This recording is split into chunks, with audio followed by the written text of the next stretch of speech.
제 이름은 오미영입니다. 올해로 75이 되었네요. 어떤 일들은 아무리 오랜 세월이 흘러도 문득 떠올리면 지금도 가슴 한구석이 저리 태웁니다. 55해 전 제가 20살의 갓 과부가 되었던 그 해, 저는 살아가는 법이 아니라 스스로를 지탱하는 법을 배웠습니다. 그리고 바로 그 해, 15살 소년이 매일 아침 정확한 시간에 저희 집 문간에 나타나곤 했습니다. 그는 저를 위해 나무를 패주었는데 그렇게 3년을 패주었지요. 그날 그가 군대에 가야 했을 때 떠나기 전 저는 오랫동안 참아왔던 한 가지를 그에게 부탁했습니다. 당연히 들어줄 거라 생각했던 그 부탁을 그는 그 자리에서 딱 잘라 거절했습니다. 더 듣고 싶으시다면 이 이야기를 계속 이어나가겠습니다. 지금도 제 이야기에 귀 기울이고 계시다면 가볍게 좋아요를 눌러 알려주세요. 지금 이 글을 읽고 있는 저는 바람골 마을의 낡은 집 마당에 앉아 있습니다. 무릎에는 낡은 담요를 덮고 머리카락은 희끗희끗 누렇게 바래어 바람이 불면 바스락거리는 소리를 냅니다. 옷은 바람에 부풀어 오르고요. 저는 습관처럼 의자 옆에 놓인 낡은 도끼를 만져봅니다. 나무 손잡이는 제 손에 닿아 반질반질 윤이 나고 쇠도끼 날에 가까운 부분에는 하얀 서리 같은 것이 한 겹 둘러져 있는데 아무리 닦아도 깨끗해지지 않습니다. 그렇게 도끼를 만지작거리다가 문득 웃음을 터뜨리며 혼잣말처럼 중얼거렸습니다. 그 수많은 장작들, 사실은 내가 팬 게 아니었지. 55해 전 저희 집 아궁이에서 타오르던 모든 불꽃 뒤에는 아직 굳은 살 박히지 않은 그의 손이 있었습니다. 그때 저는 겨우 20살 초반의 갓 과부가 된 몸이었고 나연이는 아직 어렸습니다. 한 손으로는 아기를 안고 다른 한 손으로는 장작과 물을 길어야 했지요. 낮에는 아무 일 없는 사람처럼 억지로 웃었지만 밤에는 어머니와 이웃들이 모두 잠든 후에야 이불 속에 웅크리고 울었습니다. 베개는 매일 아침 축축하게 젖어 있었지요. 마을 사람들의 정은 뜨거웠지만 입은 더 뜨거웠습니다. 누가 꼭 한 그릇을 가져다 주면 돌아가는 길에 몇 마디 험담을 덧붙여 전하곤 했습니다. 누가 이틀 동안 아이를 돌봐주면 사흘째 되는 날에는 참지 못하고 다른 사람에게 이렇게 말했습니다. 젊은 나이에 과부가 되어서 참 불쌍하긴 한데 글쎄요. 그런 팔자는 누가 감히 가까이 하겠어요. 그때 저는 가장 힘든 것이 장작이 없고 돈이 없는 것이라 생각했습니다. 나중에야 알았지요. 가장 힘든 것은 아무도 내 편에서 한마디 공정한 말을 해주지 않는다는 것이었습니다. 이쯤 되면 그때 제가 어떻게 마을 사람들의 입에 오르내리는 그 과부가 되었는지 궁금하실 겁니다. 55해 전 마을 밖 산자락은 온통 회백색이었습니다. 베어낸 나뭇가지와 잡목들이 이리저리 쌓여 있었는데 멀리서 보면 마치 제대로 정돈되지 않은 무덤들 같았지요. 그날 정오 저는 마당에서 나연이의 작은 옷가지들을 빨릴 줄에 널고 있었습니다. 햇볕은 뜨거웠지만 바람이 더 강해서 옷이 펄럭이며 제 얼굴을 때렸는데 그때마다 싸늘했습니다. 선명하게 기억합니다. 그때 저는 지훈 오빠가 다음 달이면 돌아올 텐데 낡은 저고리라도 꺼내 말려둘까 하고 생각하고 있었습니다. 그런데 막 손에 든 옷을 걸자마자 밖에서 발소리가 들렸습니다. 평소 이웃들에 끌리는 신발 소리가 아니라 묵직하고 규칙적으로 흙길을 밟는 소리였습니다. 쿵쿵 하고 울리는 소리였지요. 나연이를 안고 문간으로 나섰을 때 고개를 들자 낯선 차 한 대가 보였습니다. 차 위에는 제복을 입은 몇 사람이 서 있었고 차 안에는 흰 천으로 덮인 나무 상자가 놓여 있었습니다. 누군가 제 귀에 속삭였습니다. 미영 씨, 정신 단단히 붙잡아요. 그 이후의 일은 지금도 세세하게 기억나지 않습니다. 그저 그 나무 상자가 마루 한가운데 놓이고 흰 천이 거쳤을 때 누군가 세상에 하고 외쳤던 것만 기억납니다. 누가 외쳤는지도 잊었습니다. 저는 영혼이 빠져나간 사람처럼 그저 나연이를 꼭 끌어안고 있을 뿐이었습니다. 나연이는 그때 겨우 1살 남짓이라 아무것도 몰랐습니다. 그저 작은 손으로 그 상자를 계속 두드렸지요. 물론 아이는 그 안에 타버린 뼈 조각 몇 개만 들어있다는 것을 아예 없었습니다.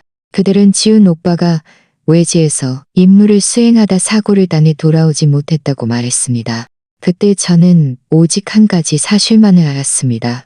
저와 함께 가난을 견디고 모진 바람을 함께 맞으며 결혼하고 아이를 낳았던 그 사람이 이제는 탁자 위에 놓인 한 줌의 채로만 남았다는 것을요. 그날 이후 마을 사람들은 저를 부르는 호칭을 재빠이 바꾸었습니다.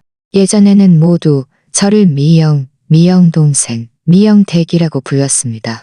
지훈 오빠가 가장 좋아했던 호칭은 늘 웃으며 부르던 아영아, 바람 좀 쐬러 나가자 였습니다. 훗날 지훈 오빠가 사라지고 얼마 지나지 않아 아무도 저를 오미영이라고 부르지 않았습니다. 사람들은 저 과부 좀 가서 도와줘라. 여자 혼자 아이를 키우니 참 불쌍하다. 저 과부댁 어젯밤에도 밤새 울었나 봐. 아이고, 누가 감히 저런 팔자를 며느리로 들이겠어? 젊은 나이에 과부가 되다니 남편 잡아먹을 팔자라네. 그들의 입에서 오르내리던 그 과부가 바로 저였습니다. 저는 마을의 작은 길을 걸을 때도 감히 고개를 들지 못했습니다. 바람이 불면 머릿속은 양쪽이 펄럭였는데 귓가에 들리는 것은 파도 소리가 아니라 조각조각 부서지는 험담들이었습니다. 어머니는 그때 저희 친정에 계셨습니다. 입은 거칠었지만 마음은 부드러운 분이셨지요. 몇 번은 제가 밤에 나연이를 안고 부엌 한 구석에서 멍하니 앉아있는 것을 보셨습니다. 문틈으로 바람이 계속 새어 들어와 불꽃이 커졌다 작아졌다 했지요. 어머니는 한마디 하셨습니다.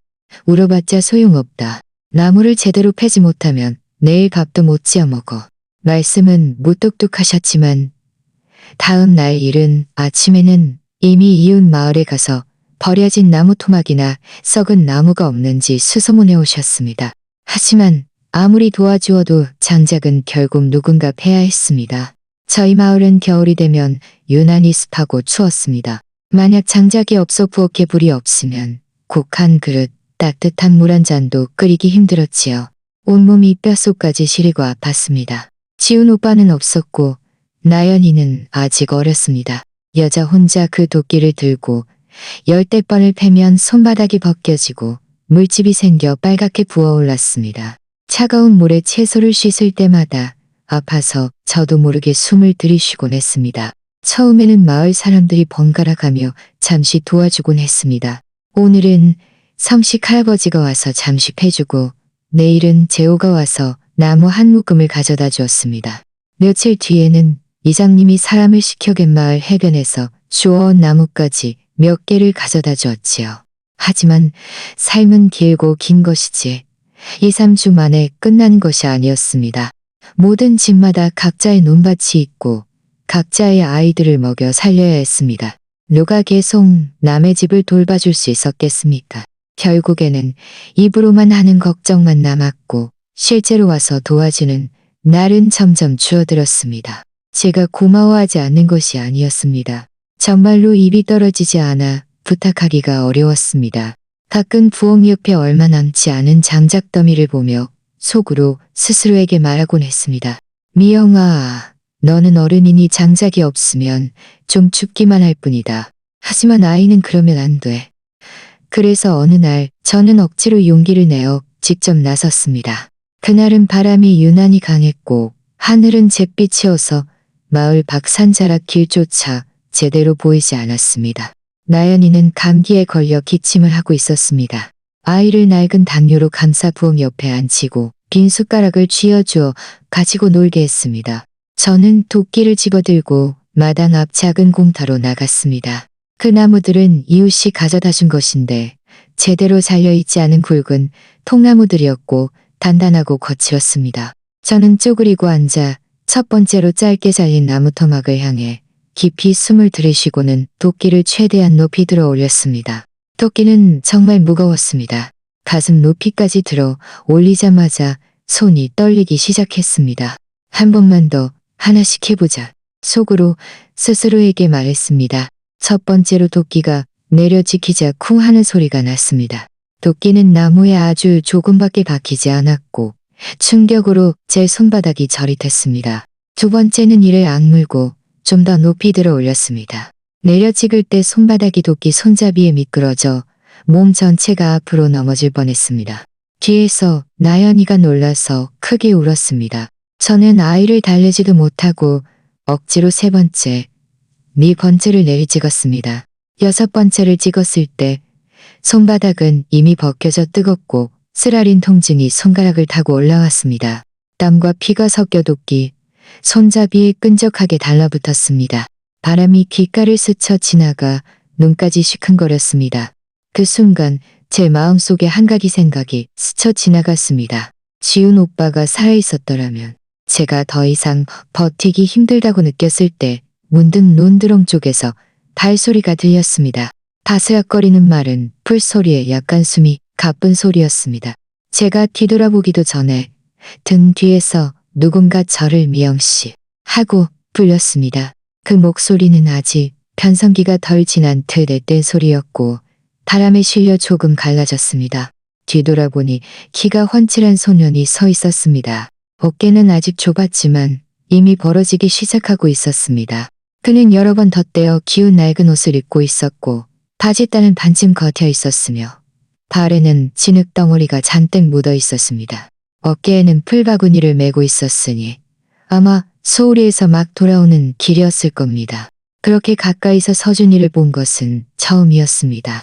마을 사람들은 모두 그를 서준이라고 불렀습니다. 그는 서문성 씨의 큰아들이었고 집은 마을 끝 산자락에 있는 낡은 집들이 모인 곳에 있었습니다. 평소에는 그저 그가 자전거에 어머니를 태우고 시장에 가는 것을 멀리서 보거나 스쳐 지나갈 때 이 아이 눈이 참 막다고 생각했을 뿐이었습니다. 그날 그는 숨을 고르기도 전에 어깨에 맨 풀 바구니를 내려놓고 몇 걸음 만에 제 앞으로 달려왔습니다. 저를 한 번 또 한 번 보고는 제 손에 들린 도끼와 이미 벗겨진 손바닥을 보았습니다. 미영씨, 손이. 그는 눈썹을 찌푸렸습니다. 저는 깜짝 놀라 얼른 손을 뒤로 숨겼습니다. 억지로 딱딱하게 말했습니다. 너 얼른 돌아가. 바람 많이 불어서 감기 걸려. 말을 하고 나서 저 스스로도 이 말이 너무나 무미건건하게 들렸습니다.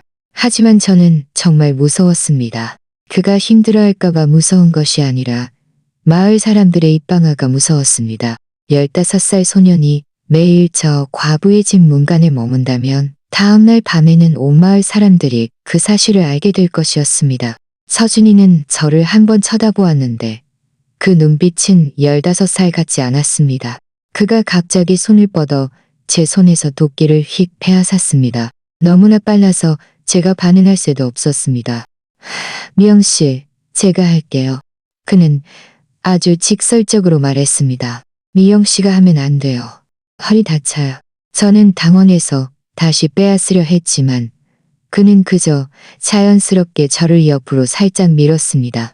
손 다 벗겨졌는데 무슨 장작을 베어. 어머니가 보시면 마음 아파하실 거예요. 어머니? 저는 오히려 멍해졌습니다. 그런 식으로 저를 생각해주는 말을 들은 것은 정말 오랜만이었습니다. 그는 두 손으로 도끼 손잡이를 단단히 잡고 나무 위에 살짝 선을 그어보며 감을 잡는 듯 했습니다. 이어서 깊이 숨을 들이쉬고는 하! 하고 소리치며 도끼를 높이 들어 올려 그 나무 토막에 사정없이 내리찍었습니다. 소리가 달랐습니다. 방금 제가 내리찍었던 몇 번보다 훨씬 묵직했습니다. 나무가 갈라지며 나무 부스러기가 튀어올랐고 몇 조각이 그의 얼굴에 튀었지만 그는 닿지도 않았습니다. 그저 다시 들어 올려 두 번째, 세 번째를 내리찍었습니다. 몇 번 만에 방금 제가 거의 주저앉을 뻔했던 그 장작이 딱 하고 두 동강 났습니다. 옆에서는 바람이 불어 빨래가 여전히 펄럭이며 소리를 냈습니다. 뒤에서 나연이가 저를 지켜보고 있었습니다. 저는 옆에 서서 그저 떨고 있을 뿐이었지만 마음속에서는 서서히 어떤 것이 풀어지는 느낌이 들었습니다. 서진아, 괜찮아. 내가 할게. 너 얼른 돌아가. 이따가 어머니가 또 잔소리하실라. 저는 입으로는 여전히 그렇게 말했습니다. 그는 고개도 들지 않고 그저 잔소리하시면 듣죠 뭐. 숙제 좀 하다 갈게요. 하고 대답했습니다. 도끼는 계속 나무 위로 떨어졌고 매번 쿵 하고 묵직한 소리를 내며 북소리처럼 일정한 리듬을 만들었습니다. 그 순간 저는 문득 아주 황당한 느낌이 들었습니다. 제가 불쌍하다고 느껴서가 아니라 누군가에게 기댈 수 있다는 것이 이런 느낌이구나 하는 생각이었습니다. 그 장작 더미는 서준이의 손에서 금세 점점 더 가지런히 쌓여 벽에 기대어졌습니다. 나연이는 그때 1살 남짓이라 갓 걸음마를 배우기 시작하여 발걸음이 아직 위태로웠습니다. 아이가 부엌에서 벽을 짚고 조금씩 기어나왔는데 발이 장작 하나를 밟고는 넘어질 뻔했습니다. 눈이 빨개져 콧물을 닦으며 서준 오빠 하고 불렀습니다. 아이는 먼저 기어와서 제 다리를 잡고 올려다보더니 이어서 서준이의 손에 들린 도끼와 그 장작더미 쪽으로 시선을 돌리고는 다시 천천히 앞으로 기어갔습니다. 서준이는 그 모습을 보고는 얼른 도끼를 땅에 꽂아두고 다가와 나연히 앞에 쪼그리고 앉았습니다. 나는 서준이야. 앞으로는 서준 오빠라고 부르면 돼. 그가 웃을 때 아직 소년의 앳된 모습이 남아있었지만 눈빛은 아주 차분했습니다. 나연이는 그를 멍하니 2, 3초간 쳐다보더니 마치 사람을 알아보는 듯 갑자기 손을 뻗어 그의 목에 매달렸습니다. 입으로 웅얼웅얼 오빠 오빠 하고 불렀는데 오빠처럼 들렸습니다. 제 가슴이 콩 내려앉았습니다. 그것은 두려움이 아니라 말로 설명할 수 없는 시큰함과 약간의 따뜻함이었습니다. 저는 처음에 서준이가 오늘 이렇게 도와주는 것이 그저 일시적인 친절일 뿐이라고 생각했습니다. 그가 이 장작더미를 다 패고 나면 내일은 어머니가 다른 밭으로 일하러 부를 것이고 2, 3일 후에는 이 일을 잊어버릴 것이라고요. 하지만 예상과 달리 그는 다음 날 또 왔습니다. 다음 날 이른 아침 바람이 먼저 불어와 온 마을이 마치 해풍에 뒤집히는 듯 했습니다. 제가 눈을 뜨고 얼마 지나지 않아 마당 문간에서 똑같이 3번의 노크 소리가 들렸습니다. 미영씨 왔어요. 서준이었습니다. 그 해그는 15살. 저는 20살로 과부가 된 지 1년이 조금 넘었습니다. 그날부터 그는 정말 하루도 빠짐없이 매일 아침 저희 집 문간에 나타났습니다. 시간이 지나면서 저는 그의 순서를 외울 수 있게 되었습니다. 먼저 자전거를 마당 입구에 세우고 자전거를 나무 아래에 기대면 체인에서 쨍 하는 소리가 납니다. 그리고 들어와 벽에 기대어 놓은 도끼를 집어들고 저에게 고개를 끄덕이며 말했습니다. 미영씨, 제가 먼저 좀 패고 이따가 학교 갈게요. 말을 마치고는 더 이상 아무 말 없이 발을 들어 올리고 장작을 패기 시작했습니다. 3년이 거의 그렇게 흘렀습니다. 그 3년 동안 마을 산자락에는 풀이 층층이 자랐고 바람이 산봉우리에서 수시로 불어 내려왔습니다. 부엌에 불은 매일 장작으로 물을 끓이고 아무리 맛이 없어도 억지로 버텨내야 하는 채소 국을 끓였습니다. 저는 자주 생각했습니다. 만약 그의 손이 아니었다면 그 몇 년 동안 저와 나연이는 따뜻한 음식 한 입도 제대로 먹지 못했을지도 모른다고요. 처음에는 매일 누가 저를 도와주러 오는 것이 사실 익숙지 않았습니다. 그때 나연이는 자라면서 흔들흔들 웃곤 했는데 그 소녀는 매번 쪼그리고 앉아 나연이가 자신의 귀를 잡거나 옷을 잡아당기게 해주었습니다. 제 마음은 따뜻했지만 입은 여전히 딱딱했습니다. 옆에서 늘 이렇게 말하곤 했지요. 나연아, 이제 그만해. 오빠 학교 가야지. 사실 제가 가장 두려웠던 것은 그가 학교에 가지 않는 것이 아니라 마을 사람들의 입방아였습니다. 그래서 그 4년 동안 저와 서준이가 나눈 말은 한 손으로 꼽을 수 있을 정도였습니다. 그가 미영씨, 장작은 제가 여기다 패놓을게요. 비를 털 맞을 거예요. 하면 저는 고마워 하고 대답했습니다. 그가 미영씨, 오늘 시험 있어서 일찍 갈게요. 하면 저는 그래. 책가방 잘 챙겼는지 확인해봤니? 하고 말했습니다. 저는 젊은 과부로서의 두려움에 대해 할 말이 너무 많았지만 목이 막힌 것처럼 아무 말도 할 수 없었습니다. 제 마음속에는 늘 한마디라도 더 말하면 10마디로 부풀려질 거야 하는 생각이 있었기에 저는 아무 말도 하지 않았습니다. 제가 할 수 있는 것은 그에게 뭔가 먹을 것을 준비해 주는 것뿐이었습니다. 처음에는 그저 수건이었습니다. 그가 장작을 다 패고 땀을 뻘뻘 흘리면 저는 희끗희끗해진 낡은 수건을 내미며 말했습니다. 탁가라, 바람 많이 분다. 그는 매번 겸연쩍게 받아들여 땀을 닦고는 수건을 접어 도끼 옆에 두었습니다. 그리고는 자연스럽게 도끼를 세워놓았습니다. 나중에는 쌀죽 반 그릇을 더 끓였습니다. 작은 냄비에 천천히 끓여 소금만 살짝 부린 것이었지요. 그가 장작을 다 패고 나면 저는 아무렇지 않은 척 말했습니다. 내가 너무 많이 끓여서 다 못 먹겠네. 네가 좀 도와서 먹어라. 안 그러면 아깝잖아. 그는 처음에는 사양했습니다. 괜찮아요, 미영씨. 집에 가서 먹을게요. 제가 얼굴을 굳히며 말했습니다. 내가 도와서 먹으라고 하는 거잖아. 안 먹으면 내가 해준 게 맛없다는 거야. 그러자 그는 웃으며 말했습니다. 아니에요. 그럼 조금만 먹을게요. 조금만 먹는다고 하더니 결국 그릇을 깨끗하게 비웠습니다. 몇 번은 계란 프라이를 하나 더 해주기도 했습니다. 그때 마을 사람들은 기름도 귀했고 계란도 아까워서 자주 먹지 못했습니다. 저는 몰래 어머니가 쌀독에 숨겨둔 계란 2개를 꺼내 프라이팬에 깨어 가장자리가 바삭하게 익도록 지졌습니다. 산에 내면서도 일부러 이렇게 말했습니다. 이거 원래 나연이 주려고 했던 계란 프라이인데 나연이가 방금 잠들어서 안 먹네. 아깝잖아? 네가 먹어. 그가 나연이 주려고 했던 것이라는 말을 듣고는 얼굴에 약간 쑥스러움이 맴돌았고 젓가락을 드는 손이 잠시 멈칫했지만 결국에는 먹었습니다. 그 모든 과정 동안 제 입으로는 계속 아깝다고 말했지만 마음속에는 사실 2글자밖에 없었습니다. 고맙다. 하지만 그 2글자를 그때는 정말 입 밖으로 낼 수 없었습니다. 그렇게 하루하루가 흘러갔습니다. 저는 이런 나날들이 나연이가 자랄 때까지, 서준이가 더 이상 저를 도와줄 시간이 없을 때까지 천천히 이어질 것이라고 생각했습니다. 심지어 속으로는 마을 사람들이 모두 못 본 척 해준다면 더 좋을 것이라고 몰래 바라기도 했습니다. 하지만 마을 사람들이 어떻게 못 본 척할 수 있었겠습니까? 다랑골 마을은 다른 것은 몰라도 소식만큼은 빠르지 않았습니다.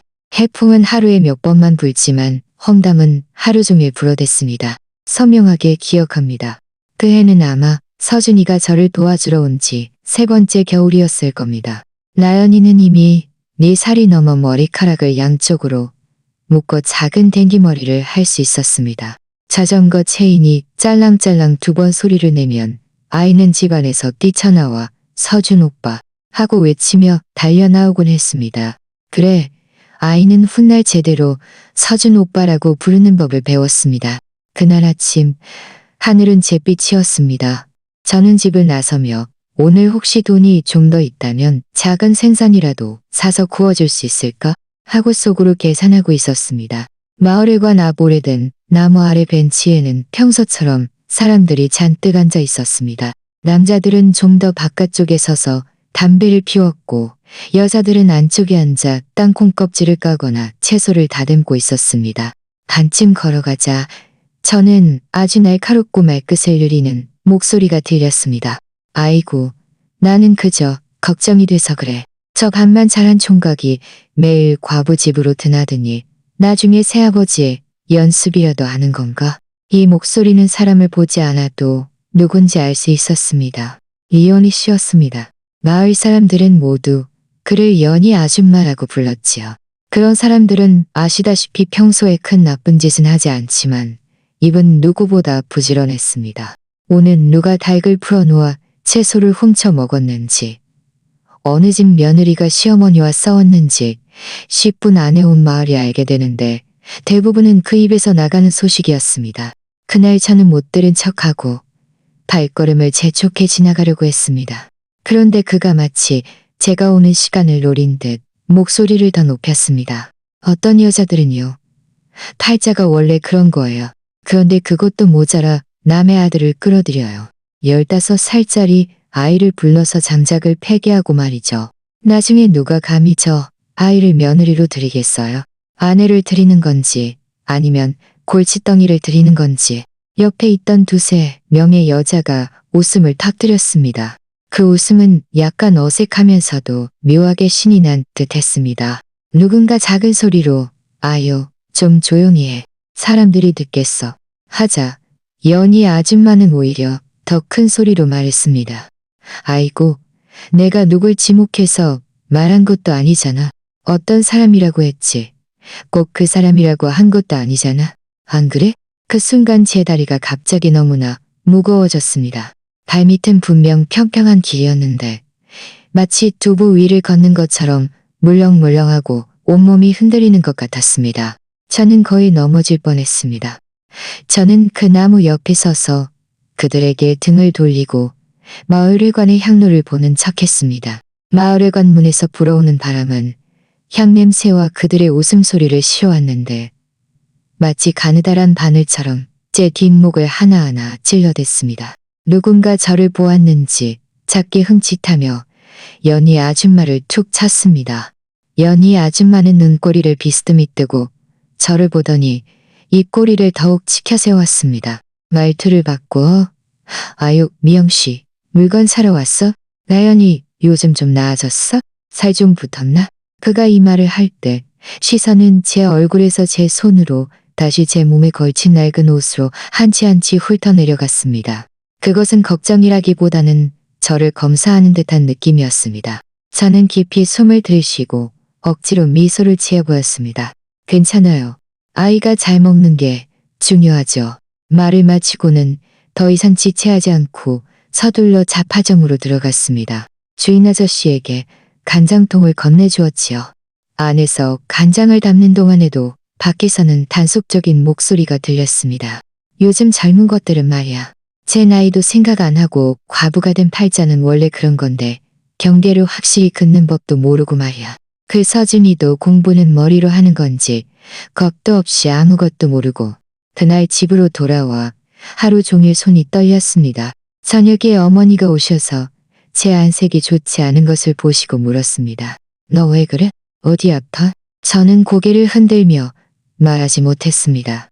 어머니는 그런 저를 보시고 한숨을 쉬며 말씀하셨습니다.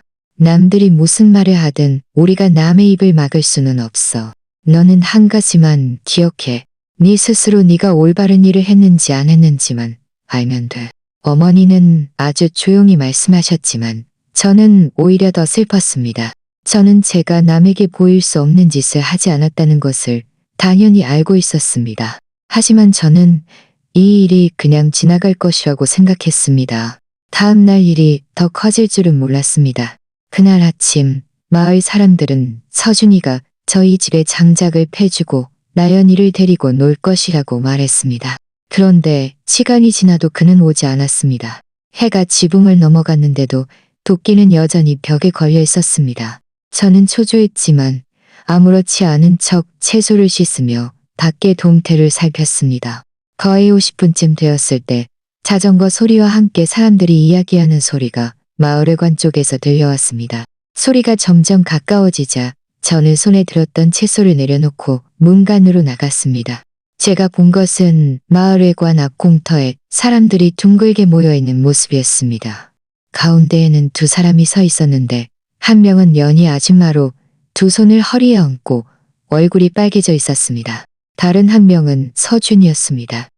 그는 여전히 여러 번 빨아 색이 바른 푸른색 셔츠를 입고 있었고 옷깃은 약간 구겨져 있었습니다. 발에는 지늘기 묻은 낡은 천 신발을 신고 있었지요. 몸매는 여전히 기가 훤칠한 소년이었지만 안색은 평소와 달랐습니다.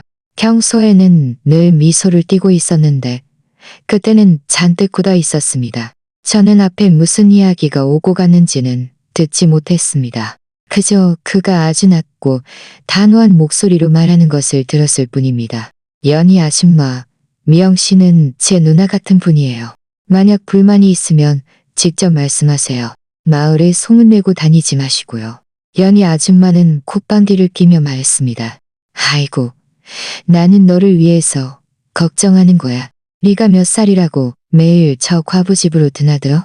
장작 패는 것까지 내가 보는데 네 어머니가 얼마나 골치 아파하실까 싶어서 그래. 어머니가 골치 아파하시는 건 제가 가서 말씀드릴게요. 하지만 미영 씨는 나쁜 짓 한 적 없어요.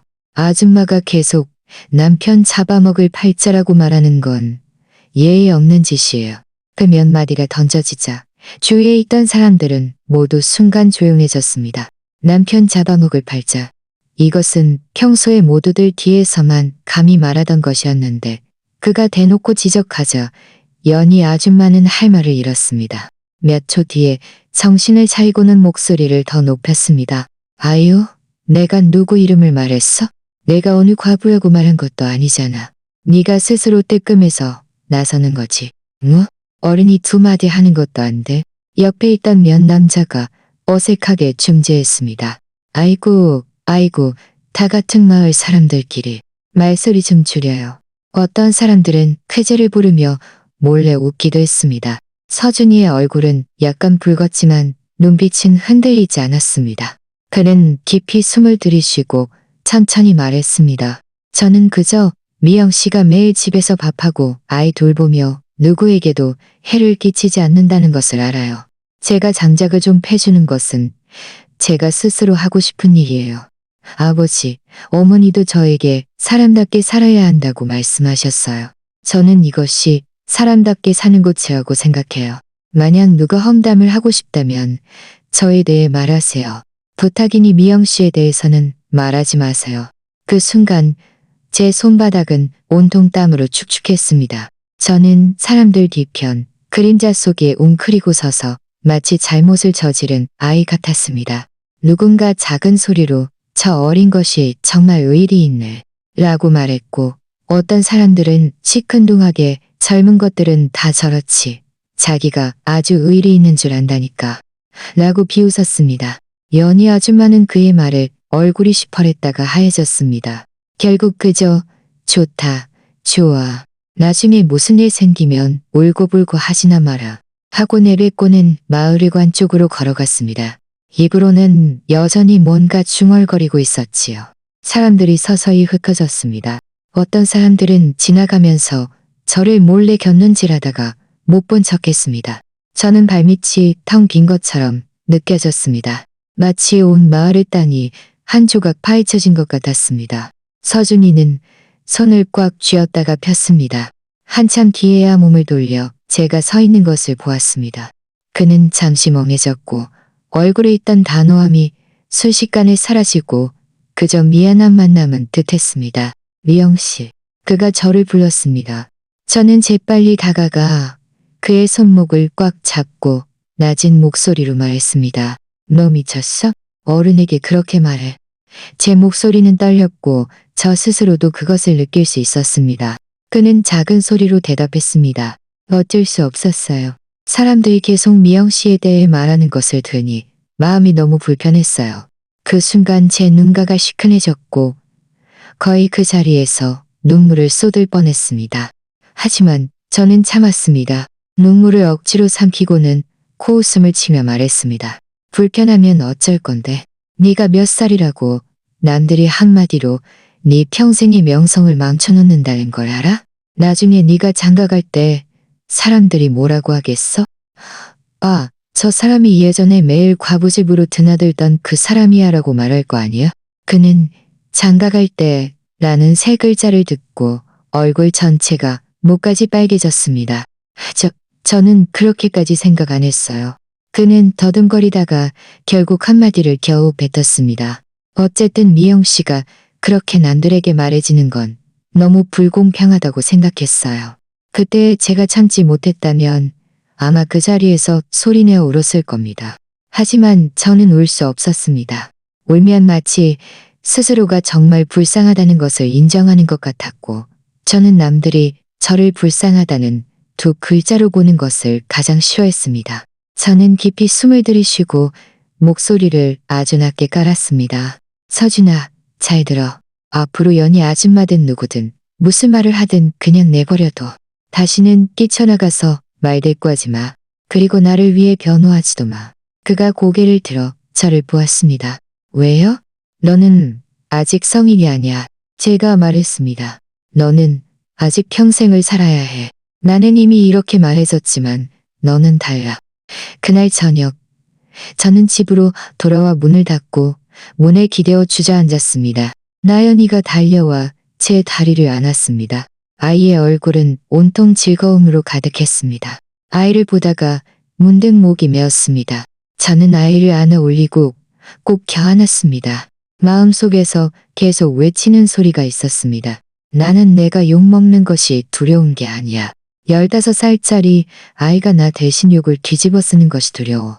훗날 마을의 험담은 그 한 번의 싸움으로 멈추지 않았습니다. 오히려 바람에 실려 더 빠르게 퍼져나가는 듯했습니다.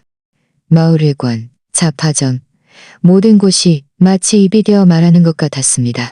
하지만 그 이후로 저는 남들이 뒤에서 험담하는 것을 들을 때마다 제 자신뿐만 아니라 매일 아침 저희 집 문간에 나타나 어깨가 채 넓어지기도 전에 책임을 짊어지는 법을 배운 그 소년을 위해 더 마음 아파했습니다. 그리고 그는 아침마다 여전히 마당 문간을 3번 노크했습니다. 미영 씨, 왔어요. 그날 마을회관에서의 소란 이후에도 삶은 겉으로는 여전히 흘러갔습니다. 그렇게 하루 이틀 사흘, 장작은 차곡차곡 쌓이고 나연이는 한 뼘 한 뼘 자랐습니다. 저는 우리가 계속 이렇게 버텨낼 것이라고 생각했습니다.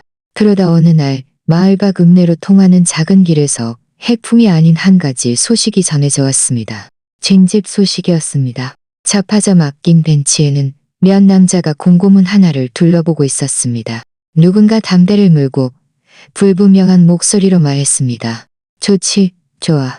남자아이가 군대 가는 것도 출세하는 거지. 어떤 사람은 한숨을 쉬면서도 입꼬리는 웃고 있었습니다. 제 가슴이 쿵 내려앉았습니다. 마을로 돌아와 오후에 빨래를 널면서 저는 그 도끼를 보며 계속해서 이상한 불안감을 느꼈습니다. 햇볕이 눈을 부시게 해 제가 너무 과하게 생각하는 것이라고 여겼습니다. 그런데 며칠 지나지 않아 답이 스스로 제 앞에 나타났습니다. 그날 해질녘 하늘은 잿빛이었고 산자락은 안개에 반쯤 가려져 있었습니다. 저는 부엌에서 무국을 끓이고 있었고 나연이는 숟가락으로 그릇을 쨍그랑쨍그랑 두드리고 있었습니다. 마당 문 밖에서 또다시 익숙한 노크 소리가 2번 들렸습니다. 저는 그가 내일 학교에 일찍 가야 한다고 말하러 온 줄 알았습니다. 그런데 문을 열자마자 본 것은 평소에 웃는 얼굴의 소년이 아니었습니다. 그는 문간에 서 있었는데 허리가 너무 꼿꼿하게 펴져 있었고 손에는 구겨진 종이 한 장을 쥐고 있었습니다. 미영 씨, 그가 저를 불렀습니다. 목소리가 이상했습니다. 저는 무의식적으로 왜? 하고 물었습니다. 그는 종이를 내밀며 말했습니다. 저 입대 신체검사 받으러 가야 해요. 종이 가장자리는 이미 그의 손에 쥐어져 부드러워져 있었습니다. 제가 펼쳐보니 그 위에는 몇 개의 큰 글자가 인쇄되어 있었습니다. 요약하자면 몇 월 며칠에 읍내로 가서 입대 신체검사를 받으라는 내용이었습니다. 그 글자들은 검고 묵직하게 인쇄되어 마치 제 가슴을 짓누르는 돌덩이 같았습니다. 저는 분명 마음이 흔들리고 혼란스러웠지만 입은 재빨리 튀어나왔습니다. 아, 신체검사 받으러 가는구나. 잘됐네. 남자아이가 군대 가는 것도 출세하는 거지. 저는 출세라는 3글자를 아주 크게 말할 수 있었습니다. 마치 제가 충분히 크게 말하면 마음속에 불안감을 덮을 수 있는 것처럼요. 그가 고개를 들어 저를 한번 쳐다보았는데 약간 의외라는 듯했습니다. 걱정 안 돼요? 저는 일부러 눈을 흘기며 말했습니다. 뭐가? 말이 튀어나오자 저 스스로도 잠시 멈해졌습니다. 마당은 몇 초 동안 조용했고 냄비 속 국이 보글보글 끓는 소리만 들렸습니다. 그도 멍해져 있다가 한참 뒤에 작은 소리로 말했습니다. 잘 돌아올 거예요. 당연히 잘 돌아와야지. 안 그러면 어쩔 건데? 제가 재빨리 말을 이어받았습니다.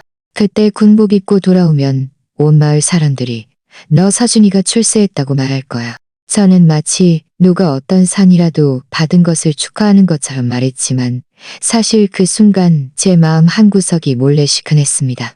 마치 누군가 손을 넣어 살짝 무언가를 움켜쥐고 가져간 것 같았습니다. 그가 가고 나서 저는 냄비의 불을 가장 약하게 줄이고 낮은 의자에 앉아 무릎을 감쌌습니다. 그제야 텅 빈 느낌이 서서히 밀려왔습니다.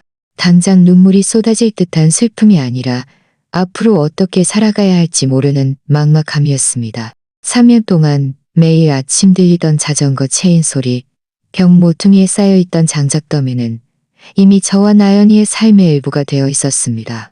이제 누군가 저에게 이것이 곧 사라질 것이라고 말한 것이었습니다. 저는 입으로는 축하하고 출세했다고 말했지만 마음속으로는 마치 제가 남에게 빚을 진 것처럼 느껴졌습니다. 채권자가 언젠가 빚을 받으러 올 것이라는 것을 알고 있는 것처럼요. 신체 검사 날 그는 아침 일찍 읍내로 갔습니다. 저는 평소처럼 일어나 빨래를 널고 하루 종일 일을 했습니다. 하지만 머릿속은 계속 다른 곳을 헤매고 있었습니다. 해가 지고 나서야 그가 돌아왔습니다. 멀리서 보니 그가 갯마을 해변 쪽에서 자전거를 타고 돌아오고 있었습니다.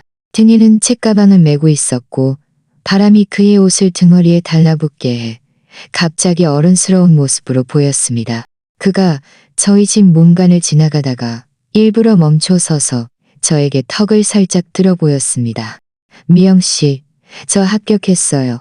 제 마음속으로는 이미 짐작하고 있었지만 그의 합격했어요. 라는 말은 여전히 망치처럼 제 가슴을 쿵 하고 내리쳤습니다. 잘됐다. 제가 말했습니다. 축하한다. 군대 가면 밥도 먹고 잠자리도 있고 월급도 조금 받으니 몸 단련한다 생각하고 잘 다녀와. 그가 살짝 웃었습니다. 다들 그렇게 말해요. 그가 멀어지고 나서 저는 문간에 서서 바람이 마당 안을 맴도는 소리를 들었습니다. 마음속으로는 갑자기 한 가지 사실을 아주 분명하게 알았습니다. 그가 정말로 떠나야 한다는 것을요. 그 무리엄 마을의 화제는 바뀌었습니다.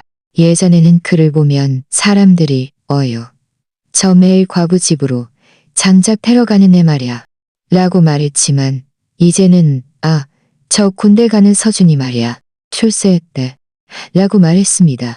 성식 할아버지는 서문성 씨의 어깨를 두드리며 말했습니다. 문성 씨 축하해. 누가 농담 반 진담 반으로 나중에 출세하면 마을 사람들 잊지 마 라고 말하기도 했습니다. 오직 그의 어머니인 박미숙 씨만 눈가가 붉어져 입으로는 남자아이들이야 언젠가 나가서 세상을 봐야지 라고 말하면서도 돌아서 집에 가서 몰래 수건으로 눈물을 닦았습니다. 그날 밤 바람골 마을은 유난히 조용했고 개 짖는 소리조차 희미했습니다. 나연이는 먼저 잠들었습니다. 저는 아이의 작은 이불을 잘 덮어주고 작은 등불을 켜고 탁자에 앉았습니다. 잡화점에서 막 사온 풀은 천조각을 펼쳐 놓았지요. 옆에는 그가 저희 집에 두고 간 발바닥 부분이 닳아 얇아진 낡은 신발 한 켤레가 놓여 있었습니다. 저는 신발을 뒤집어 신발 밑창의 길이를 재고 천 위에 신발 갈창 두 켤레의 모양을 그렸습니다. 사실 두 켤레뿐만이 아니었습니다. 그가 군부대에서 얼마나 많은 길을 걸어야 할지 생각해보니 저도 모르게 몇 조각을 더 그렸습니다. 바느질 실은 평소 낡은 옷을 꿰맬 때 쓰던 것이었지만 저는 일부러 붉은색을 골랐습니다. 어머니는 예전에 붉은 실로 발밑에 술을 놓으면 애군을 막아준다고 말씀하셨습니다. 저는 한 땀 한 땀 푸른 천 위에 바늘을 질렀습니다. 등불은 노랗게 빛났고 그림자는 탁자 위에 길게 늘어졌습니다. 처음에는 손이 비교적 안정적이었지만 두 번째 조각을 수놓을 때쯤 손가락이 저리기 시작했습니다. 하늘 끝이 실수로 살을 찔러 따끔하며 키가 조금 배어나왔습니다. 저는 손가락을 입에 넣고 키 맛을 보았습니다. 마음속에서 문득 한마디가 떠올랐습니다. 아파야 내가 살아있다는 걸 알지. 피가 멎자 저는 계속 바느질을 했습니다. 바느질 땀이 한 땀 한 땀 촘촘히 놓여갔고 저는 속으로 하나, 둘, 셋 하고 세었습니다. 마치 한 땀 한 땀이 그가 걸어갈 길에 밑바탕을 다지는 것 같았습니다. 마지막 갈창이 완성되었을 때 저는 잠시 멈춰 서서 한참을 생각하다가 깔창 끝에 아주 작게 그리고 절제된 듯 네 글자를 수놓았습니다. 평안순수. 수는 예쁘지 않았고 약간 삐뚤빼뚤했지만 저는 최선을 다했습니다. 등불 아래 그 네 글자는 아주 진한 붉은색으로 빛났고 제 입으로 했던 모든 축하한다, 출세했다는 말보다 훨씬 진실했습니다. 실을 거두어 들릴 때 고개를 들어 창밖을 보니 하늘은 이미 희뿌옇게 밝아오고 있었습니다. 저는 그날 밤 한숨도 자지 못했습니다. 그가 정말로 떠나기 전날 밤 그가 먼저 문을 두드렸습니다. 그날 오후 마을회관은 이미 분주했고 옆집 아줌마들은 내일 몇 시에 모이는지 차가 마을 입구에서 출발하는지 등에 대해 이야기하고 있었습니다. 온 마을이 묘한 흥분감에 휩싸여 있었지요. 해질녘 제가 빨랫줄에서 빨래 한 바구니를 걷어들이는데 마당 문에서 또다시 노크 소리가 2번 들렸습니다. 저는 그가 오늘은 오지 않을 거라고 생각했습니다. 문을 열자 그는 문턱 밖에 서서 서쪽으로 지는 해를 등지고 서 있었는데 온몸이 윤곽선처럼 돋보였습니다. 그는 여러 번 빨아 색이 바랜 푸른색 셔츠를 입고 있었고 머리카락은 평소보다 더 가지런하게 빗어 넘긴 듯했습니다. 미영 씨, 그가 저를 불렀습니다. 목소리는 낮았지만 안으로 들어와서 잠시 앉아도 될까요? 저는 옆으로 비켜서 그가 들어오게 했습니다. 나연이가 소리를 듣고 부엌에서 뛰쳐나와 그의 다리를 꽉 안았습니다. 서진 오빠. 그가 몸을 숙여 아이를 안아 올리고는 아이의 이마에 입을 맞추었습니다. 내일 서진 오빠는 아주 먼 곳으로 가야 해. 너는 착하게 있어야 해. 나연이는 아직 아주 먼 곳이 무엇인지 잘 이해하지 못하고 그저 사탕 가져올 거야? 하고 물었습니다. 그는 웃으며 말했습니다. 만약 사탕을 받으면 전부 너에게 줄게. 그들 둘을 보다가 제 가슴이 시큰해져서 얼른 돌아서서 미리 준비해둔 작은 보따리를 가져왔습니다. 그 보따리는 제가 깨끗한 천 조각을 주워 몇 켤레의 깔창을 넣어 만든 것이었습니다. 가운데에는 그가 신던 낡은 신발을 본떠 제가 직접 만든 작은 신발 한 켤레를 넣었습니다. 그가 낡은 신발만 신는 것보다는 나을 것이라고 생각했습니다. 저는 보따리를 그에게 건네며 최대한 아무렇지 않은 척 말했습니다. 이거 가져가. 그는 잠시 멍해졌습니다. 이게 뭐예요? 제가 말했습니다. 딸찬이야. 그는 받지 않고 먼저 저를 보더니 다시 보따리를 내려다보았습니다. 마치 사람을 알아보려는 듯이 보였습니다. 그가 갑자기 말했습니다. 미영 씨, 제가 애도 아니고 제 신발은 제가 신을 수 있어요. 뭘 그렇게 귀한 걸. 저는 일부러 눈썹을 찌푸리며 말했습니다. 그냥 바느질 좀 했을 뿐인데 뭐가 그렇게 귀하다고 그래? 말을 마치고 잠시 멈췄다가 참지 못하고 한마디 덧붙였습니다.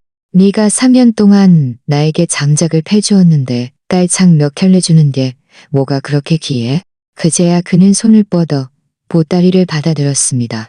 손가락으로 보따리를 아주 세게 움켜쥐었습니다. 한참 뒤에야 마치 목구멍에서 쥐어짜듯 한마디를 뱉었습니다. 고맙습니다. 그가 3년 만에 처음으로 저에게 그렇게 말했습니다. 제 귀가 약간 뜨거워져서 얼른 얼굴을 돌렸습니다. 됐어. 오늘 일찍 돌아가서 자. 내일 일찍 일어나야지. 그가 문간으로 가다가 갑자기 뒤돌아 저를 한번 쳐다보았습니다. 뭔가 할 말이 있는 듯 했지만 결국 그저 웃을 뿐이었습니다. 그럼 내일 마을회관 앞에서 차 탈게요. 문이 닫히자 저는 문에 기대어 그의 발소리가 점점 멀어지는 것을 들었습니다. 나연이가 옆에서 제 다리를 잡아당기며 말했습니다. 엄마, 서진 오빠 내일 어디가? 군대 간다. 제가 말했습니다. 군대가 뭐야? 그냥 많은 사람들이 함께 사는 곳이야. 똑같은 옷을 입고 아주 힘든 곳이지. 저는 최대한 간단하게 설명했습니다. 그럼 다시 돌아올 거야? 아이의 그 질문에 제 가슴이 철렁했습니다. 응. 저는 아이를 안아 올렸습니다. 잘 돌아올 거야. 다음 날 이른 아침 마을회관은 아주 북적거렸습니다. 마을에서 군대 가는 몇 명의 젊은이들이 마을회관 앞에 일렬로 서서 어른들과 아이들에게 둘러싸여 있었습니다. 이장님이 맨 앞에 서서 큰 소리로 말했습니다. 군대 가서 우리 마을의 위신을 세워주고 오렴. 서문성 씨는 사람들에게 떠밀려 사람들 맨 위에 서서 아유, 뭐 팔자가 그래야 하는 거니 가야지 하고 말했지만 입꼬리는 아무리 눌러도 올라가는 것을 막을 수 없었고 웃음이 새어나왔습니다. 박미숙 씨는 사람들 뒤편에 서서 계속 앞치마를 문질렀습니다. 눈가가 붉어져 있었습니다. 누가 그에게 미숙 씨 아들이 출세했네 라고 말하자 그는 억지로 웃으며 무슨 출세야. 그냥 고생하러 가는 거지. 하고 말하고는 얼른 고개를 돌렸습니다. 저는 나연이를 안고 마을회관 쪽으로 가지 않았습니다. 제가 가지 않는 것이 아니라 그곳은 가족들이 서는 자리라는 것을 분명히 알았기 때문입니다. 제가 서 있으면 무엇이 되겠습니까? 그 과부가 되는 것인가요? 저는 다시 남들의 입방아에 오르내리는 재료를 주고 싶지 않았습니다. 그래서 저는 나연이를 안고 마을 끝 작은 길을 따라 천천히 갯마을 해변 쪽으로 걸어갔습니다. 그곳은 바람이 강하고 사람도 적었습니다. 몇몇 풀만 바람에 땅에 바싹 붙어 있었습니다. 그곳에 서 있으면 마을 입구 큰 길이 보였습니다. 이따가 차가 마을회관 쪽에서 나와 큰 길로 접어들기 전에 이곳의 작은 굽은 길을 지나갈 것이었습니다. 저는 그곳에 서서 시간을 계산했습니다. 멀리서 마을회관 쪽에서 펑펑 터지는 폭죽 소리가 들렸고 몇몇 어른들의 농담 섞인 외침이 들렸습니다. 군대 간다. 돌아오면 한턱 쏴. 저는 그를 한눈에 알아보았습니다. 그렇게 멀리 떨어져 있었음에도 그는 다른 사람들과는 조금 달랐습니다. 다른 사람들은 필사적으로 마을회관 쪽으로 손을 흔들었지만 그의 눈은 계속 차 안팎의 사람들 사이를 찾고 또 찾고 있었습니다. 저는 그가 누구를 찾는지 알았습니다. 차가 천천히 마을회관에 지나 마을 입구 쪽으로 향했고 큰 길로 접어들기 직전 갯마을 해변 쪽을 지나는 그 순간 그는 마침내 바람에 날리는 흙먼지 속에서 저를 보았습니다. 그 순간 바람이 잠시 멈춘 것 같다고 느꼈습니다. 그는 먼저 멍해졌고 다음 순간 몸 전체가 앞으로 살짝 튀어나가 차 가장자리를 잡고 몸을 내밀었습니다. 마치 무언가를 놓칠까봐 두려워하는 것 같았습니다. 저는 나연이를 꼭 안고 고개를 들어 트럭 쪽을 향해 필사적으로 제 목소리가 그 바람을 뚫고 나가게 하려고 했었습니다. 서준아. 제 목소리가 바람에 실려 날아갔는지 알 수 없었지만 그저 목이 타는 듯 아팠던 것만 기억합니다. 저는 마음속에 억눌려 있던 말을 외쳤습니다. 너 온전하게 돌아와야 해. 온전하게 돌아와야 한다고. 저는 그가 힘껏 고개를 끄덕이는 것을 보았습니다. 입이 몇 번 움직였는데 마치 무언가를 대답하는 것 같았습니다. 바람이 너무 강해서는 들을 수 없었습니다. 그가 저를 향해 손을 한번 크게 흔들었습니다. 마치 그럴게요라고 말하는 듯 했습니다.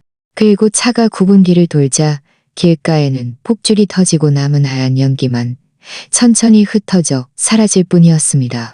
나연이는 제 품에서 여전히 손을 흔들며 서준 오빠 라고 외쳤습니다. 저는 차 그림자조차 없는 그 큰 길을 보며 가슴이 주기적으로 조여드는 것을 느꼈습니다. 눈물이 약간 고였다가도 바람에 날려 다시 눈 속으로 들어가 쓰라렸습니다. 그가 떠난 후 삶은 다시 3년 전과 같은 모습으로 돌아간 듯 했습니다. 저와 나연이 그리고 부엌의 장작더미만 남았습니다. 달라진 것은 이번에는 제가 장작을 더 잘 패게 되었다는 것이었습니다.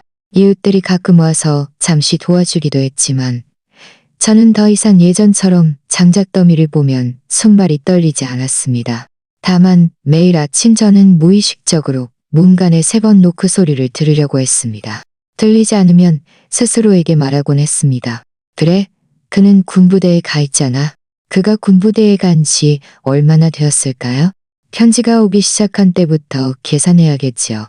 첫 번째 편지는 아주 빨리 도착했습니다. 아마 그가 떠난 지 3주쯤 되었을 때였을 겁니다.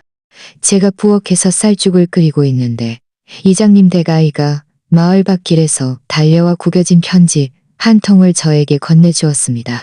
미영씨, 서준 오빠가 주래. 이름도 써 있어. 편지 봉투 앞면에는 제 이름이 쓰여 있었는데 그의 특유의 약간 삐뚤빼뚤하지만 힘있는 글씨였습니다. 저는 냄비에 불을 줄이고 손을 닦아 문턱에 앉아 편지를 뜯었습니다. 안에는 얇은 종이 한 장뿐이었지만 글씨는 빽빽하게 쓰여 있었습니다. 미영씨, 저는 잘 지내요. 걱정 마세요. 군부대는 바람골 마을보다 바람이 더 세지만 모두가 다 똑같이 바람을 맞으니 저만 그런 건 아니에요. 훈련은 힘들지만 그래도 버틸만 해요. 나연이는 잘 지내요? 만약 휴가 기회가 생기면 찾아뵐게요.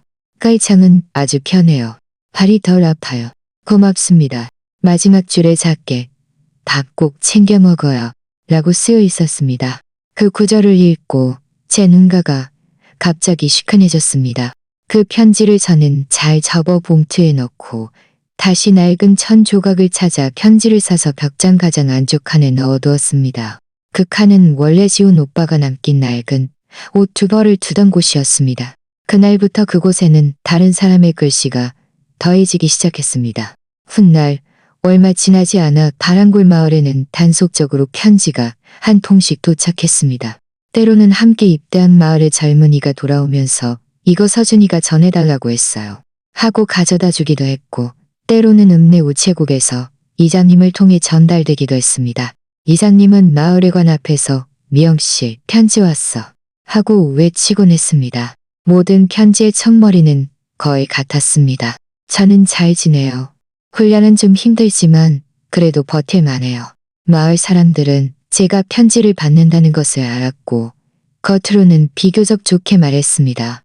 어떤 사람은 아이고 서준이 정말 양심 있네. 군대 가서도 마을 사람들에게 편지 쓸 생각을 하다니 라고 말했고 어떤 사람은 미영씨 이제 네 집에 군인이 있는 거네 하고 웃었습니다. 이 말을 할 때면 눈빛이 약간 이상했습니다. 귀에서 들리는 더 듣기 싫은 말들은 제가 듣고 싶지 않았지만 사실 귀는 스스로 그 말들을 주워 담았습니다. 과부 팔자가 원래 그런 거지. 안 그랬으면 저 젊은이가 벌써 군대에만 전념했을 텐데 왜 아직도 편지를 쓰고 있어. 가끔 제가 우물가에서 물을 기를 때 이런 말을 들으면 그저 물통을 더 높이 들어 올려 물이 시야를 가리게 할 수밖에 없었습니다. 저는 그들이 무슨 말을 하는지 막을 수 없었습니다. 제가 할 수 있는 것은 여전히 모든 편지를 잘 접어 벽장 안쪽 칸에 넣어두는 것뿐이었습니다. 벽장은 그저 종이 몇 장이 더 늘어난 것처럼 보였지만 사실 그것은 그 몇 년 동안 제가 버텨낼 수 있었던 숨통이었습니다. 모든 편지는 마치 누군가 아주 먼 곳에서 던져보낸 돌멩이 같아서 그가 아직 살아있고 잘 지낸다는 것을 알려주었습니다. 삶은 그렇게 편지를 기다리고 장작을 패는 사이에 천천히 흘러갔습니다. 그러다 한 번은 때가 되었는데도 편지가 오지 않았습니다. 그날 저는 평소처럼 우물가에서 물을 길었고 평소처럼 빨랫줄에 나연이의 작은 속옷 몇 벌을 널었습니다. 다만 평소 이 시간에 바깥 길목에서 들어오던 그 소식이 들리지 않았습니다. 첫날 저는 스스로에게 어쩌면 우체부가 좀 늦을 수도 있어 라고 설득했습니다. 둘째 날 저는 스스로에게 아마 군부대가 요즘 좀 바쁜가 봐 라고 말했습니다. 셋째 날 마을회관은 여전히 시끄러웠지만 아무도 제 이름을 부르지 않았습니다. 그렇게 며칠이 더 흘렀고 우편함은 여전히 비어 있었습니다. 그러다 어느 날 해질녘 갯마을 해변 쪽에서 바람이 불어왔고 마을 길에 마침내 익숙한 그림자가 나타났습니다. 하지만 그는 편지 봉투를 들고 오는 것이 아니라 두 손은 비어 있었고 안색이 좋지 않았습니다. 그때 저는 그것이 편지가 아니라 저를 완전히 텅 비게 만들 소식이라는 것을 알지 못했습니다. 걸어 들어온 것은 민우였습니다. 쥐가 꽤 큰 아이였지요. 그는 멀리서부터 저를 향해 미영씨 하고 외쳤는데 목소리가 완전히 쉬어 이상하게 들렸습니다. 그때 저는 빨랫줄에서 옷을 걷으며 마음속으로는 아직 마지막 한 줄기 희망을 붙잡고 스스로에게 어쩌면 편지가 좀 늦는 것뿐일 거야 라고 말하고 있었습니다. 그런데 그가 제 앞으로 달려와서는 얼굴이 온통 숨을 헐떡여 빨개져 있었고 손에는 아무것도 들려있지 않았습니다. 두 손은 비어 있었습니다. 왜 그래? 저는 억지로 목소리를 가라앉히며 손으로는 여전히 옷을 걷으며 아무렇지 않은 척했습니다. 그는 목구멍에서 말을 겨우 쥐어짜내는 듯했습니다. 미영씨, 서준이가 다쳤대요. 그 순간 제 귀가 먼저 윙 하고 울렸습니다. 빨래줄의 옷들이 바람에 사납게 펄럭였습니다. 저는 그저 제 심장이 쿵 뛰는 소리만 들렸고 그 소리가 그의 뒤이은말을 모두 덮어버렸습니다. 몇 초 뒤에야 저는 그가 말하는 것을 들었습니다. 듣자 하니 무슨 지형 훈련인가를 갔다가 산길을 걷다가 미끄러져서 다리가 부딪혔대요. 사람은 괜찮대요. 병원에 입원했고. 그런데 듣자 하니 나중에 부대와 함께 돌아오지 않고 먼저 요양을 하게 되었대요. 무슨 저녁 처리를 한다고요. 제가 옷을 움켜쥐고 있던 손에 힘이 빠져 옷이 퍽하고 땅에 떨어져 물방울이 튀었습니다. 어디로 갔어? 제가 물었습니다. 그 아이는 힘껏 침을 삼켰습니다. 저는 이 정도밖에 못 들었어요. 서준이랑 같이 군대 간 동기가 이장님께 돌아와서 말해줬대요. 서준이가 집에 너무 많이 말하지 말라고 했대요. 걱정하실까봐. 저는 그저 서 있었을 뿐인데 온 마을이 좌우로 흔들리는 것 같았습니다. 그날 밤 바람골 마을의 등불은 하나둘씩 천천히 꺼져갔습니다. 오직 저희 집 부엌 옆에 작은 등불만 계속 켜져 있었습니다. 어머니는 의자에 앉아 염주를 들고 입으로 연불을 외우셨는데 나중에는 목소리마저 쉬셨습니다. 어머니가 저를 한번 보시더니 사람이 죽지 않았으면 됐지 하고 말씀하셨습니다. 저는 고개를 끄덕였지만 마음속으로는 전혀 위로받지 못했습니다. 죽지 않았다는 두 글자는 저에게 충분하지 않았습니다. 더 걱정스러운 것은 그가 여전히 편지를 보내지 않는다는 것이었습니다. 단 한 통도요. 어느 날 밤 저는 마당에 앉아 그 도끼를 바라고 왔습니다. 나연이는 제 무릎에 기대어 작은 입으로 여전히 서준 오빠의 사탕을 이야기하고 있었습니다. 제 머릿속에는 오직 한 문장만 떠올랐습니다. 나는 더 이상 바람골 마을에서 소식을 기다리고만 있을 수 없어. 저는 문득 깨달았습니다. 제 평생을 누군가를 기다리며 살아왔습니다. 아버지가 밖에서 일 마치고 돌아오기를 기다리고 지훈 오빠가 돌아오기를 기다리고 부대에서 편지가 오기를 기다렸습니다. 저는 오장육부가 숨쉬는 법을 찾는 법을 배울 정도로 기다렸습니다. 하지만 이번에는 기다리고 싶지 않았습니다. 만약 제가 또 기다린다면 어쩌면 두 번째 유골함을 기다리게 될지도 모른다고요. 그날 한밤중에 저는 집 안의 옷장을 뒤져서 비교적 온전한 천 보따리를 찾아냈습니다. 나연이의 옷 몇 벌을 접어넣고 제 옷 두 벌도 챙겼습니다.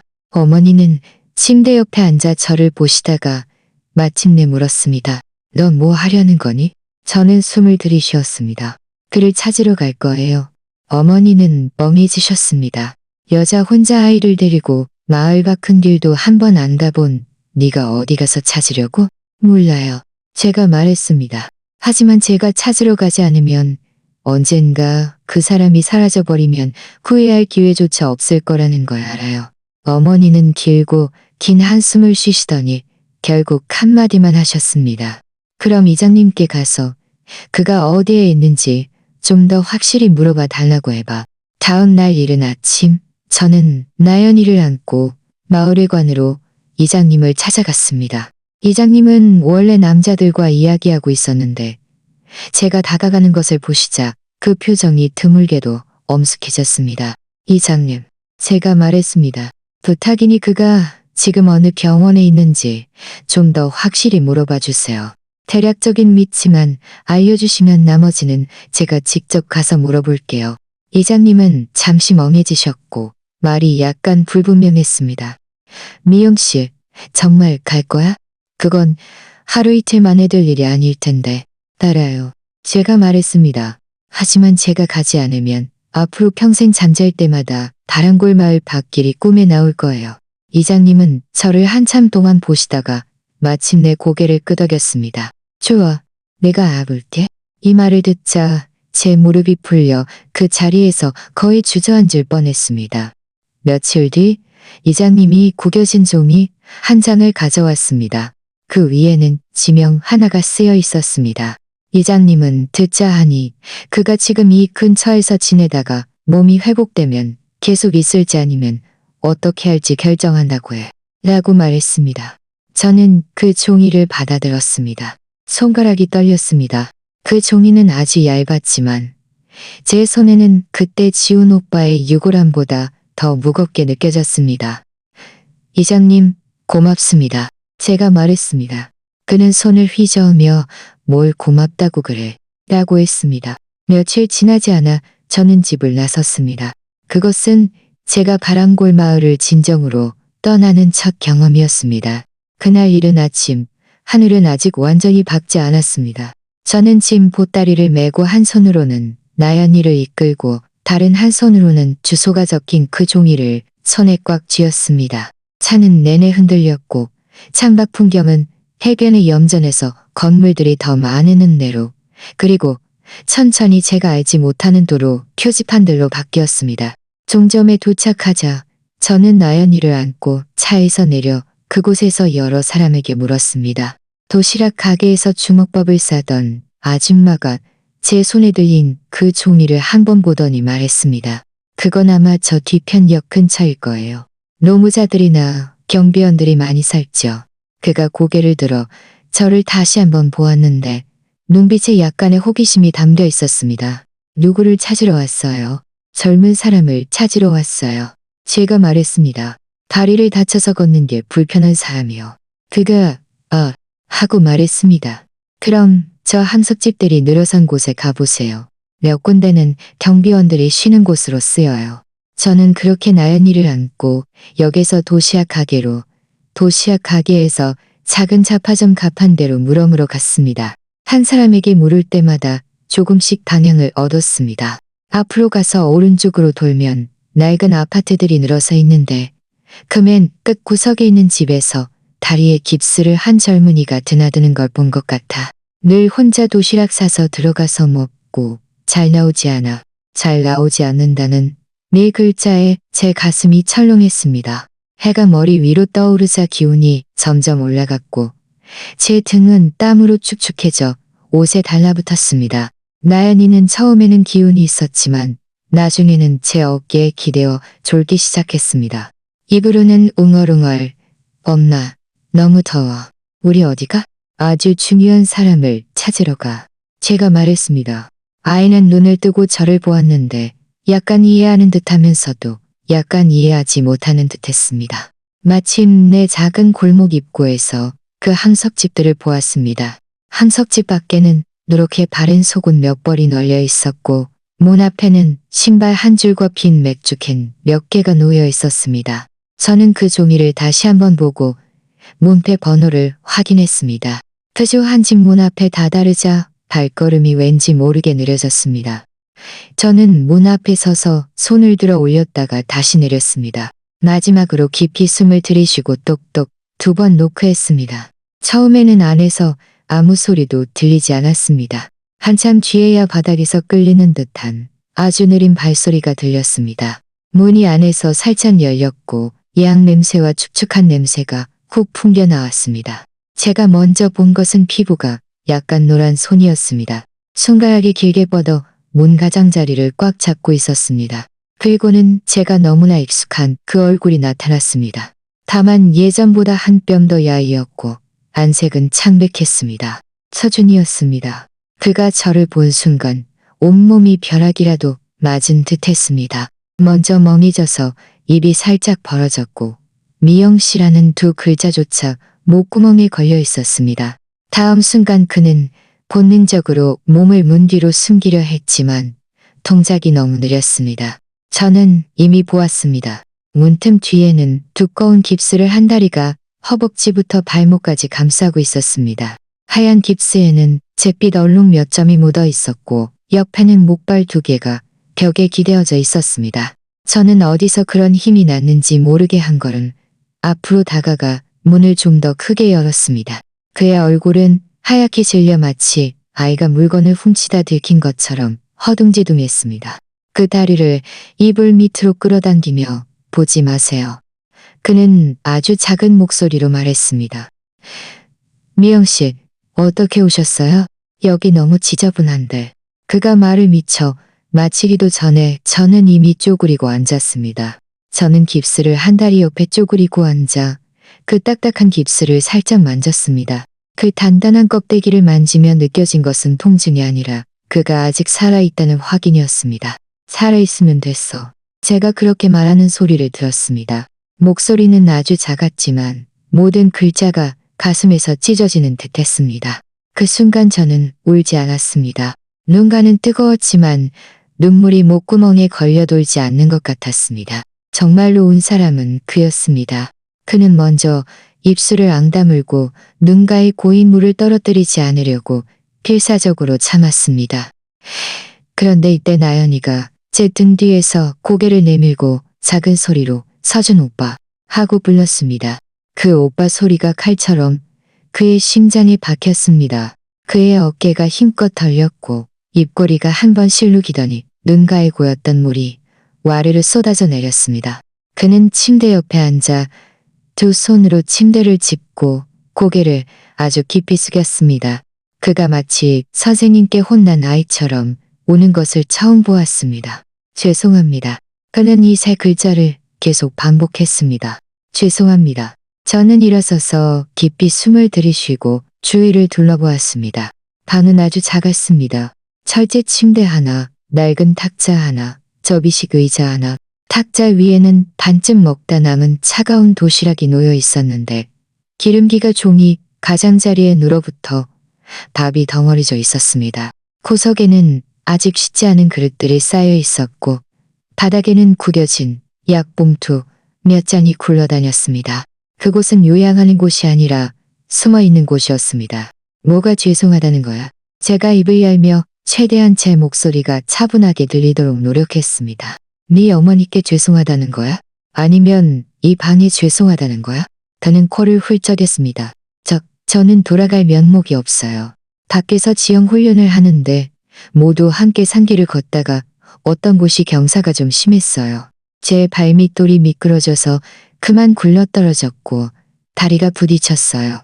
의사 선생님이 말씀하시길 앞으로는 예전처럼 뛸 수 없을 거래요. 예전처럼 격렬하게 움직일 수 없을 거래요. 그는 여기까지 말하다가 목이 또 메었습니다. 저는 부대에 계속 있을 수 있을 거라고 생각했어요. 그가 씁쓸하게 웃었습니다. 그런데 이렇게 돼버렸어요. 나중에 부대에서 저녁 처리를 해주고 저를 내보냈어요. 장군님은 저에게 잘해주신 편이에요. 저를 이곳 경비원으로 추천해 주셨어요. 여기서 잠시 요양하다가 나중에 어떻게 할지 생각해보라고요. 그는 고개를 숙이고 손가락으로 계속 이불 시트를 긁어 주름을 만들었습니다.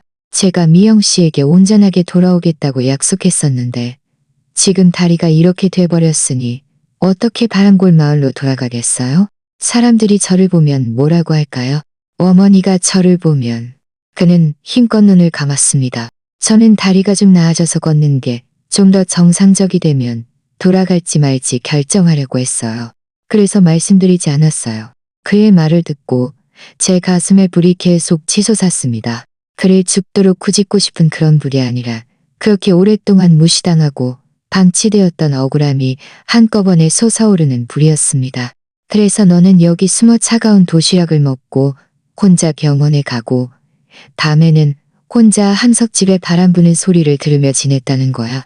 제가 묻자 그가 고개를 끄덕이며 차마 저를 똑바로 보지 못했습니다. 네가 아주 책임감 있다고 생각하는 거지? 제 목소리가 무의식적으로 한 톤 높아졌습니다. 네 어머니가 걱정할까봐, 네 아버지가 실망할까봐, 마을 사람들이 험담할까봐 두려워서 아예 사라져서 온 마을 사람들이 네가 밖에서 죽은 줄 아는 게 더 시원하다고 생각하는 거야? 그런 거야? 그가 고개를 들어 저를 보았는데 눈에는 온통 당황함이 가득했습니다. 저는 그런 뜻이 아니었어요. 그럼 무슨 뜻인데? 제가 한 걸음 한 걸음 다가가며 다그쳤습니다. 네가 혼자 여기 버티는 게 남자답다고 생각하는 거야? 그럼 매일 밤 얼마나 많은 사람들이 잠 못 이루는지 알아? 나연이가 이때 저희의 싸움에 약간 놀랐는지 작은 손으로 제 옷자락을 꽉 잡고 작은 소리로 엄마 하고 불렀습니다. 아이의 그 소리를 듣자 제 화가 갑자기 다시 누그러졌습니다. 저는 한숨을 쉬고 침대 옆 그에게서 너무 멀지도 가깝지도 않은 곳에 앉았습니다. 네가 밖에서 죽었더라면 적어도 슬퍼할 곳이라도 있었을 거야. 제가 말했습니다. 지금 너는 이렇게 중간에 끼어 있어서 우리가 너를 위해 울어야 할지 아니면 허탈해야 할지 모르겠잖아. 방 안에는 숨소리만 가득했습니다. 아주 오랜 시간이 흐른 뒤에야 그가 겨우 한마디를 쥐어짜냈습니다. 저는 제가 좀 버티면 괜찮을 줄 알았어요. 너는 이미 너무 오래 버텼어. 제가 말했습니다. 우리가 여기에서 숨통이 끊어질 지경이 될 때까지 말이야. 그날 오후 저는 그에게 많은 거창한 말들을 하지 않았습니다. 제가 한 일은 근처 작은 시장에 가서 푸른 채소 한 줌, 국수 한 봉지, 그리고 약간의 다진 고기를 사온 것이었습니다. 한석집 박복도에는 모두가 함께 쓰는 작은 가스레인지 하나만 놓여 있었습니다. 저는 그곳에 서서 국수를 끓이며 옆에서 담배를 피우던 아저씨에게 소금을 좀 빌렸습니다. 아저씨가 저를 한번 보더니 새로 왔어요? 제가 말했습니다. 아니요. 사람을 데리러 왔어요. 그가 잠시 멍해지더니 웃으며 말했습니다. 그럼 빨리 움직여요. 안 그러면 이곳이 사람 정신을 다 갉아먹어요. 국수가 끓어오르자 저는 국수를 방으로 가져왔습니다. 방 안의 양냄새, 축축한 냄새가 국물 냄새에 약간 눌렸습니다. 저는 국수를 탁자 위에 놓고 의자를 끌어와 작은 국수 한 젓가락을 떠서 식힌 후 그의 입가에 대주었습니다. 제가 직접 먹을 수 있어요. 그가 작은 소리로 말했습니다. 다리가 부러졌지 손이 부러진 게 아니잖아. 제가 콧방귀를 뀌었습니다. 하지만 너 그동안 차가운 밥, 차가운 반찬만 먹었잖아. 내가 보니 오늘 너는 입 다물고 따뜻한 것 한 그릇 먹어. 그는 그 국수 그릇을 한참 동안 보았습니다. 눈가가 다시 붉어졌지만 이번에는 눈물을 억지로 삼키고 천천히 한 입 반 입 먹었습니다. 나연이는 그의 옆에 앉아 작은 손으로 턱을 괴고 눈을 반짝이며 그를 바라보았습니다. 아이가 갑자기 말했습니다. 서준 오빠, 우리 엄마가 끓인 국수가 제일 맛있어. 잠시 멈췄다가 아주 진지하게 덧붙였습니다. 우리 엄마가 직접 먹는 것보다 더 맛있어. 이 말을 듣고 제 마음속에서 웃음이 터져 나왔습니다. 그 3일 동안 저는 그 근처 작은 여관에 묵었습니다. 낮에는 나연이를 데리고 와서 그에게 음식을 좀 해주고 방을 정리해 주었습니다. 밤에야 여관으로 돌아가 잠을 잤습니다. 3일 동안 저는 한 번도 보지 못했던 서준이의 많은 모습을 보았습니다. 그가 목발을 짚고 두 걸음을 걷고는 땀을 뻘뻘 흘리면서도 아무렇지 않은 척 괜찮아요.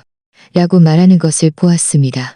그가 밤에 잠들었을 때 다리 통증에 갑자기 몸을 움찔하며 이불을 꽉 잡고 입으로는 끙 소리조차 내지 않는 것을 보았습니다. 때로는 그가 천장을 멍하니 바라보며 텅 빈 눈빛을 하고 있는 것을 보았는데 마치 그 옛날 제가 나연이를 안고 유골함 앞에 서 있던 모습과 같았습니다. 어느 날 밤 제가 그릇을 치우고 침대 옆에 앉아 그가 약을 먹는 것을 보는데 그가 갑자기 저에게 물었습니다. 미영 씨, 저를 미워해요. 제가 당연하지. 라고 말하자 그가 한숨을 쉬며 고개를 숙였습니다. 무엇이 미워? 제가 이어서 말했습니다. 네가 그렇게 강한 척하는 것이 미워. 네가 그렇게 숨으려 하는 것이 미워. 네 스스로도 아프다는 것을 인정하지 않으려 하는 것이 미워. 그가 고개를 들어 저를 보았습니다. 서준아, 제가 처음으로 그의 본명을 불렀습니다. 내가 너를 기다린 것은 네가 영웅처럼 돌아오기를 바란 것이 아니었어. 내가 기다린 것은 네가 언젠가 다시 집으로 돌아올 의지가 있는 사람이기를 바란 것이었어. 그가 이 말을 듣고 눈가가 다시 촉촉해졌습니다. 입을 열어 뭔가 말하려 했지만 결국 저는 너무 무서웠어요. 라는 한마디만 나왔습니다. 그 순간 저는 문득 깨달았습니다. 결국 제가 기다려온 것은 영웅이 돌아오는 것이 아니라 스스로도 아프다는 것을 인정할 줄 아는 사람이었던 것입니다. 3일 후 저는 탁자 위의 물건들을 정리하고 그의 옷 몇 벌을 접어 가방에 넣었습니다. 그는 저를 보며 눈빛에 당황함이 가득했습니다. 돌아가시는 거예요? 우리가 돌아가는 거야. 제가 말했습니다. 우리가? 그가 멍해졌습니다. 네 다리가 이렇게 깁스를 했는데 여기서 무슨 대문을 지키고 무슨 영웅 노릇을 하려고 해? 제가 불쾌하게 말했습니다. 짐 싸서 나랑 같이 다랑골 마을로 돌아가. 네가 계속 숨어 있으면 마을 사람들의 입방아는 더 심해질 뿐이야.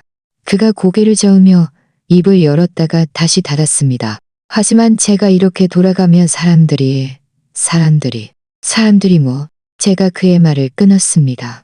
사람들은 입 다물어야 할 때 입 다물 거야. 입 다물지 않는 사람들은 내가 너 대신 입 다물게 해줄게. 그가 저를 보았는데 마치 제가 부엌에서 무국이나 끓이는 그런 과부가 아니라는 것을 처음 깨달은 듯 했습니다. 네 어머니는 이미 눈이 퉁퉁 부을 정도로 우셨어.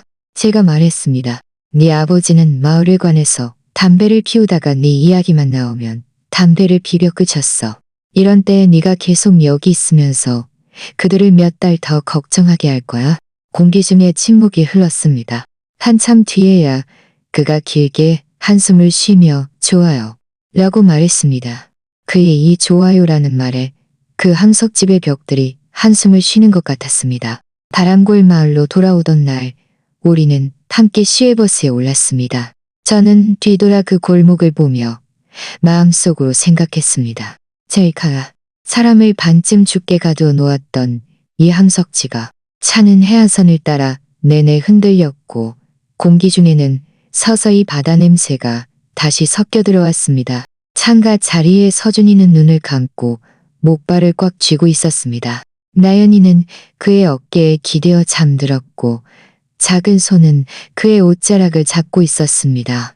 파란골 마을 외곽으로 들어서는 길에서 온전 사는 습관처럼 경적을 2번 울렸습니다. 그 소리가 울리자 마을 사람들은 이미 준비하고 있었던 듯 각자의 집문, 마을회관, 잡화점에서 하나둘씩 고개를 내밀었습니다. 시외버스가 마을 입구에 멈추자 제가 먼저 내려 손을 뻗어 서준이를 부축했습니다. 그는 억지로 혼자 뛰어내리려 하다가 발에 힘을 주자 통증에 숨을 들이쉬었습니다. 제가 그를 한번 흘겨보자 그제야 그는 순순히 제 부축을 받았습니다.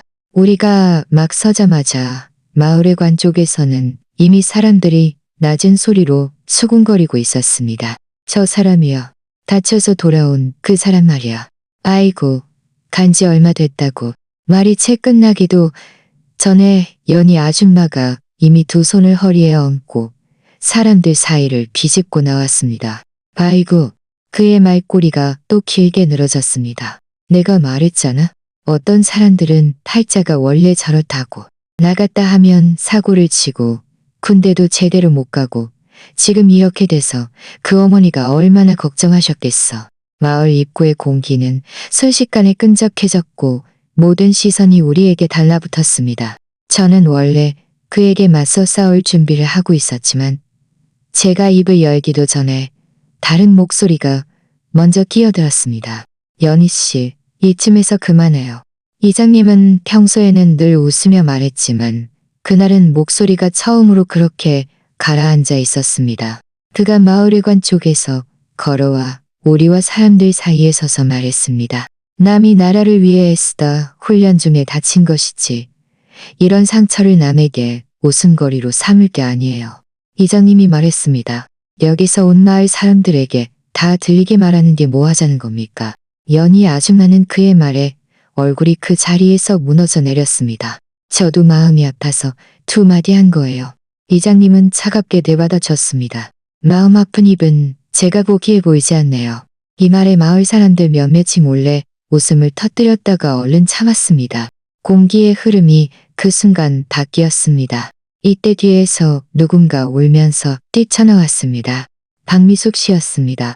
그는 평소에 체면을 중시하는 사람이어서 마을 사람들 앞에서 저렇게 우는 일은 거의 없었습니다.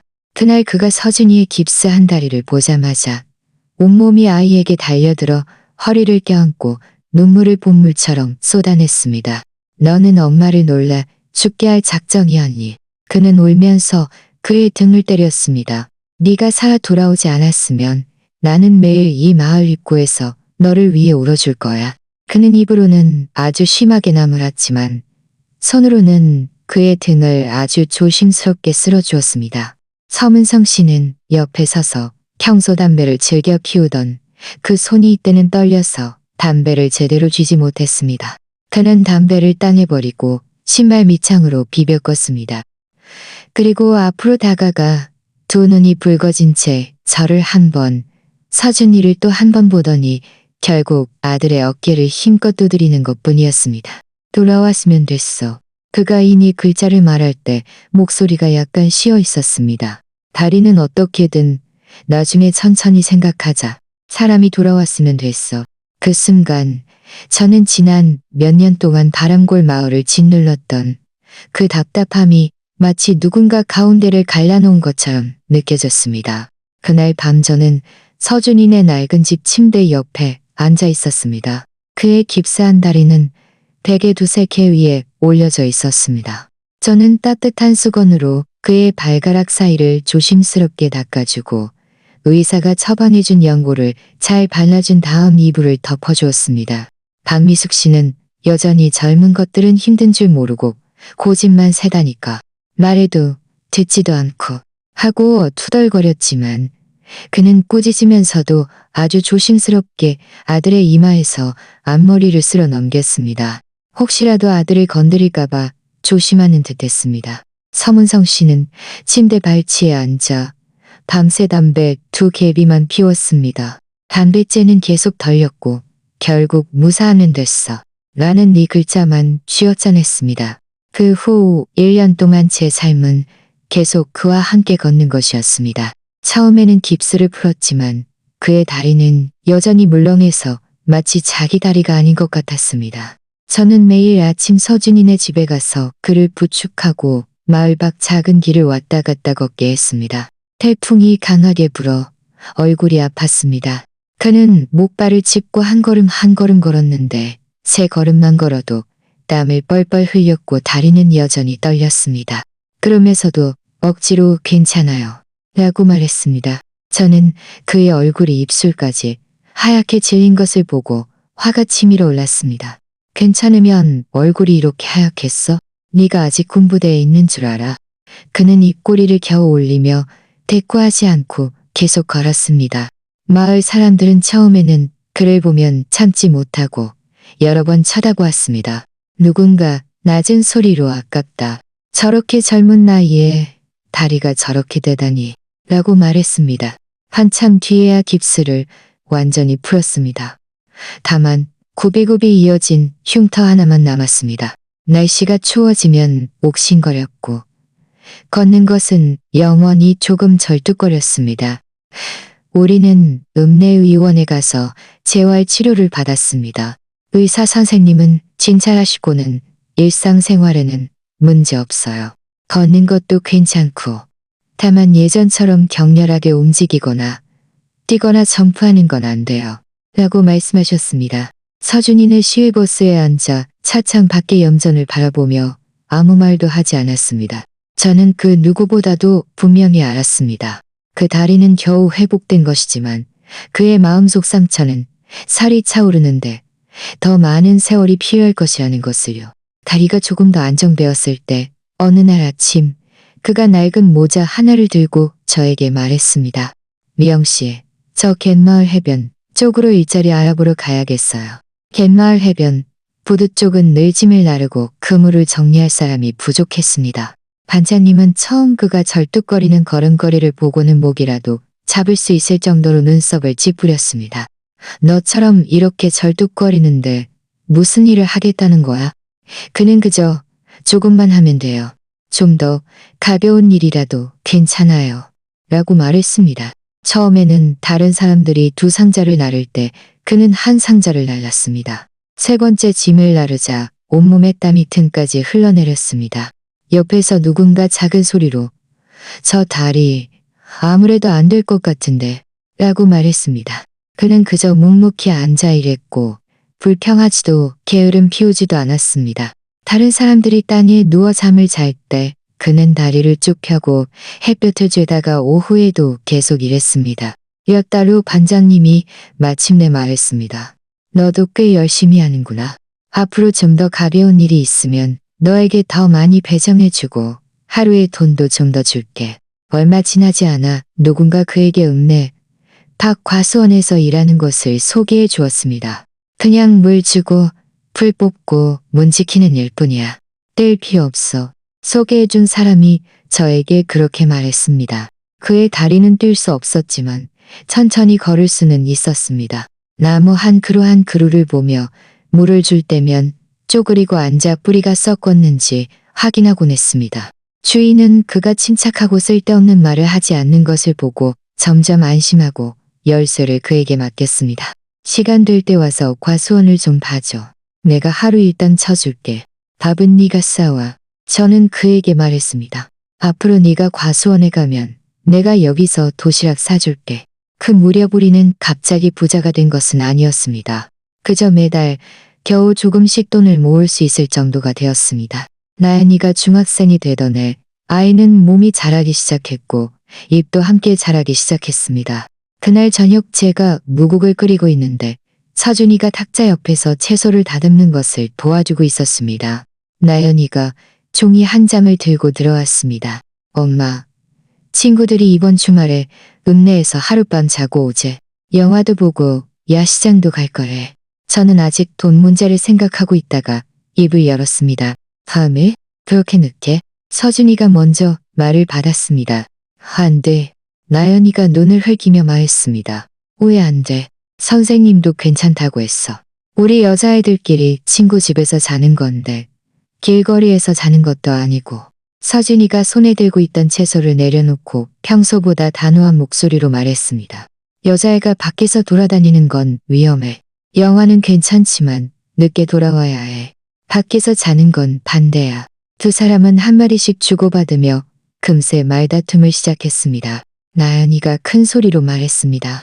진짜 짜증나. 내 친구들은 다 되는데 왜 나만 안 돼? 서준이는 계속 말했습니다. 남들이 어떻게 하는지는 내가 상관할 바 아니야. 내가 상관하는 건 너야. 나연이는 그때 가장 간섭받기 싫어할 나이였기에 화가 머리끝까지 치솟았습니다. 우리 앞에서 한마디를 내뱉었습니다. 오빠는 내 아빠도 아니면서 뭘 그렇게 간섭해? 그 말이 던져지자 온 집안이 누군가 목을 조르는 듯이 조용해졌습니다. 서준이는 그 자리에서 멍해졌고 손에는 반쯤 다듬은 채소를 쥐고 있었습니다. 제가 먼저 정신을 차리고 나연이를 끌어당겼습니다. 너 지금 무슨 말을 하는 거야? 나연이는 제 고함에 놀랐지만 입술을 떨면서도 억지로 고개를 꼿꼿이 세우고 말했습니다. 그냥 사실을 말했을 뿐이야. 말을 마치고는 방문을 쾅 하고 닫았습니다. 문이 닫히는 그 순간 저는 그 말이 저에게 하는 말이 아니라 그의 심장에 직접 박힌 말이라는 것을 분명히 알았습니다. 그날 저녁 식사 후 서준이는 혼자 마당의 작은 낮은 의자에 앉아 있었습니다. 담배를 피우지 않고 그저 라이터를 켰다가 껐다가 찰칵 찰칵 하는 소리만 냈습니다. 불빛이 번쩍이며 벽에 걸린 낡은 돗개를 잠시 비추었습니다. 제가 다가 그의 옆에 앉았습니다.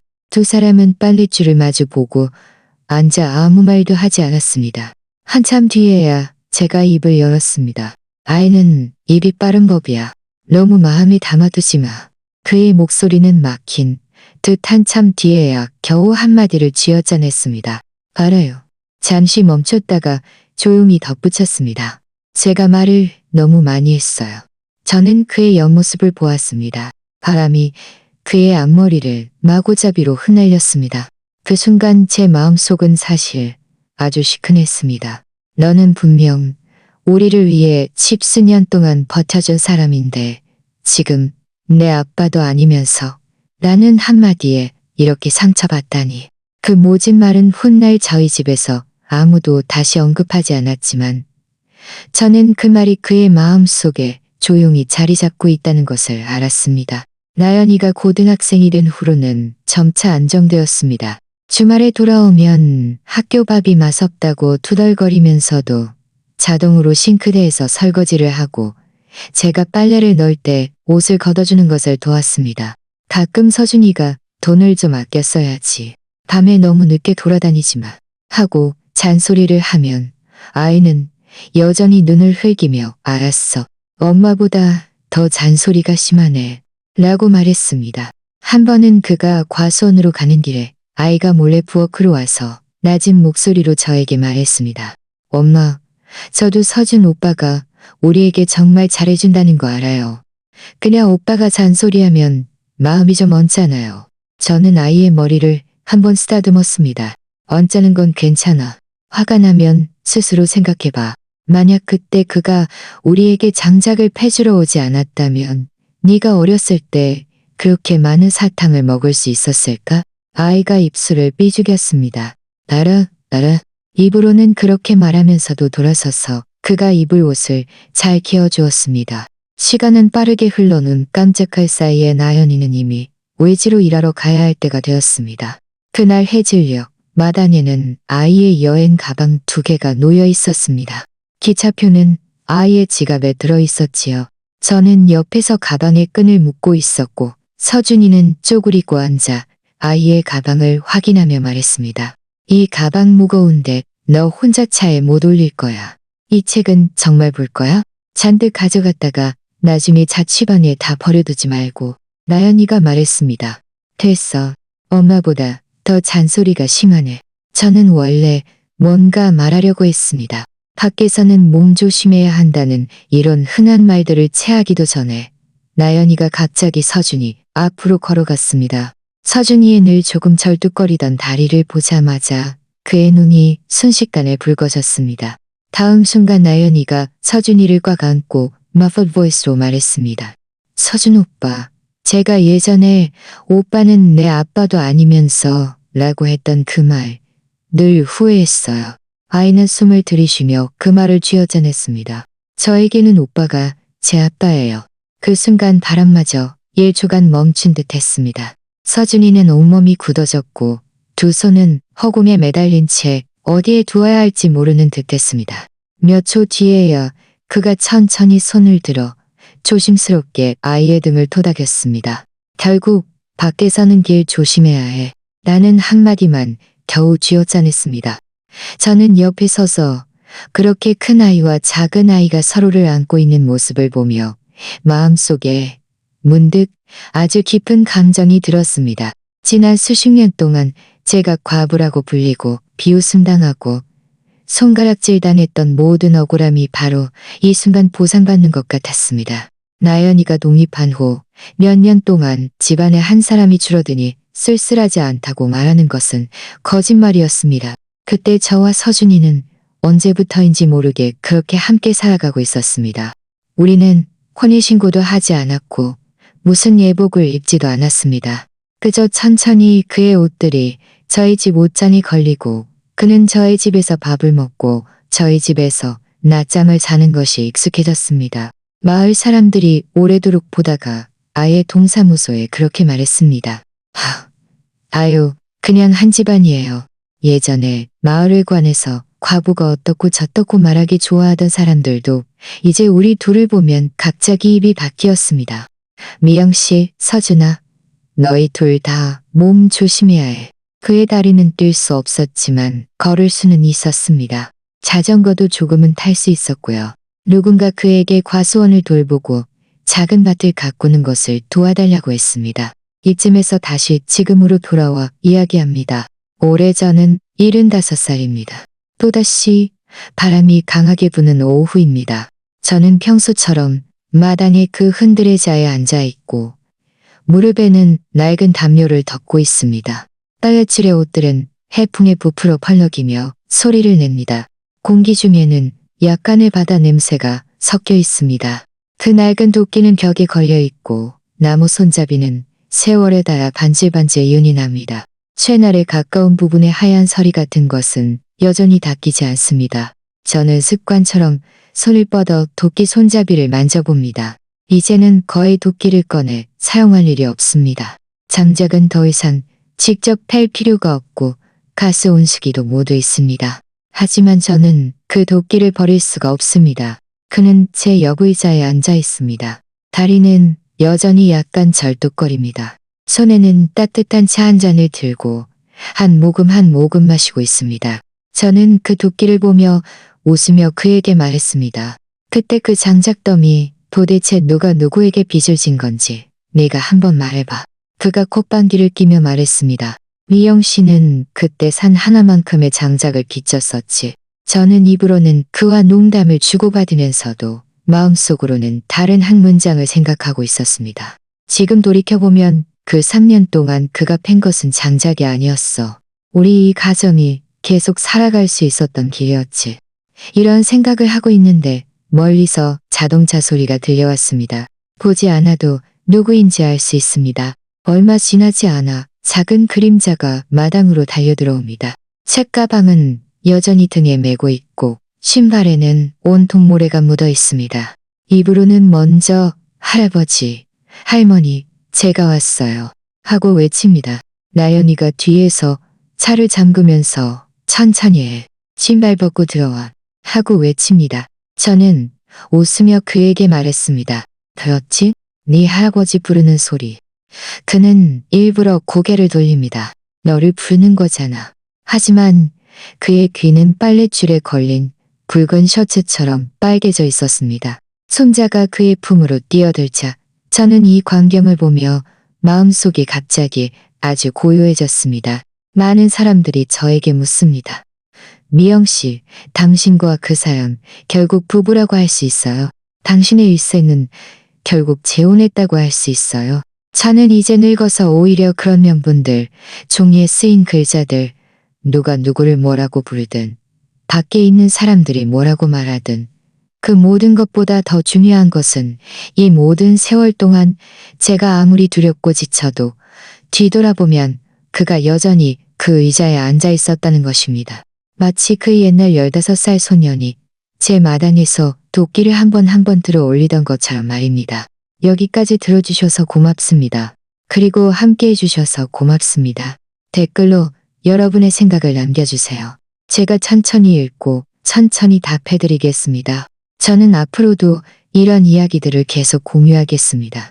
마음에 드셨다면 좋아요를 누르고 알림벨을 켜주세요. 다음 이야기가 나올 때 또다시 여러분과 함께 듣겠습니다.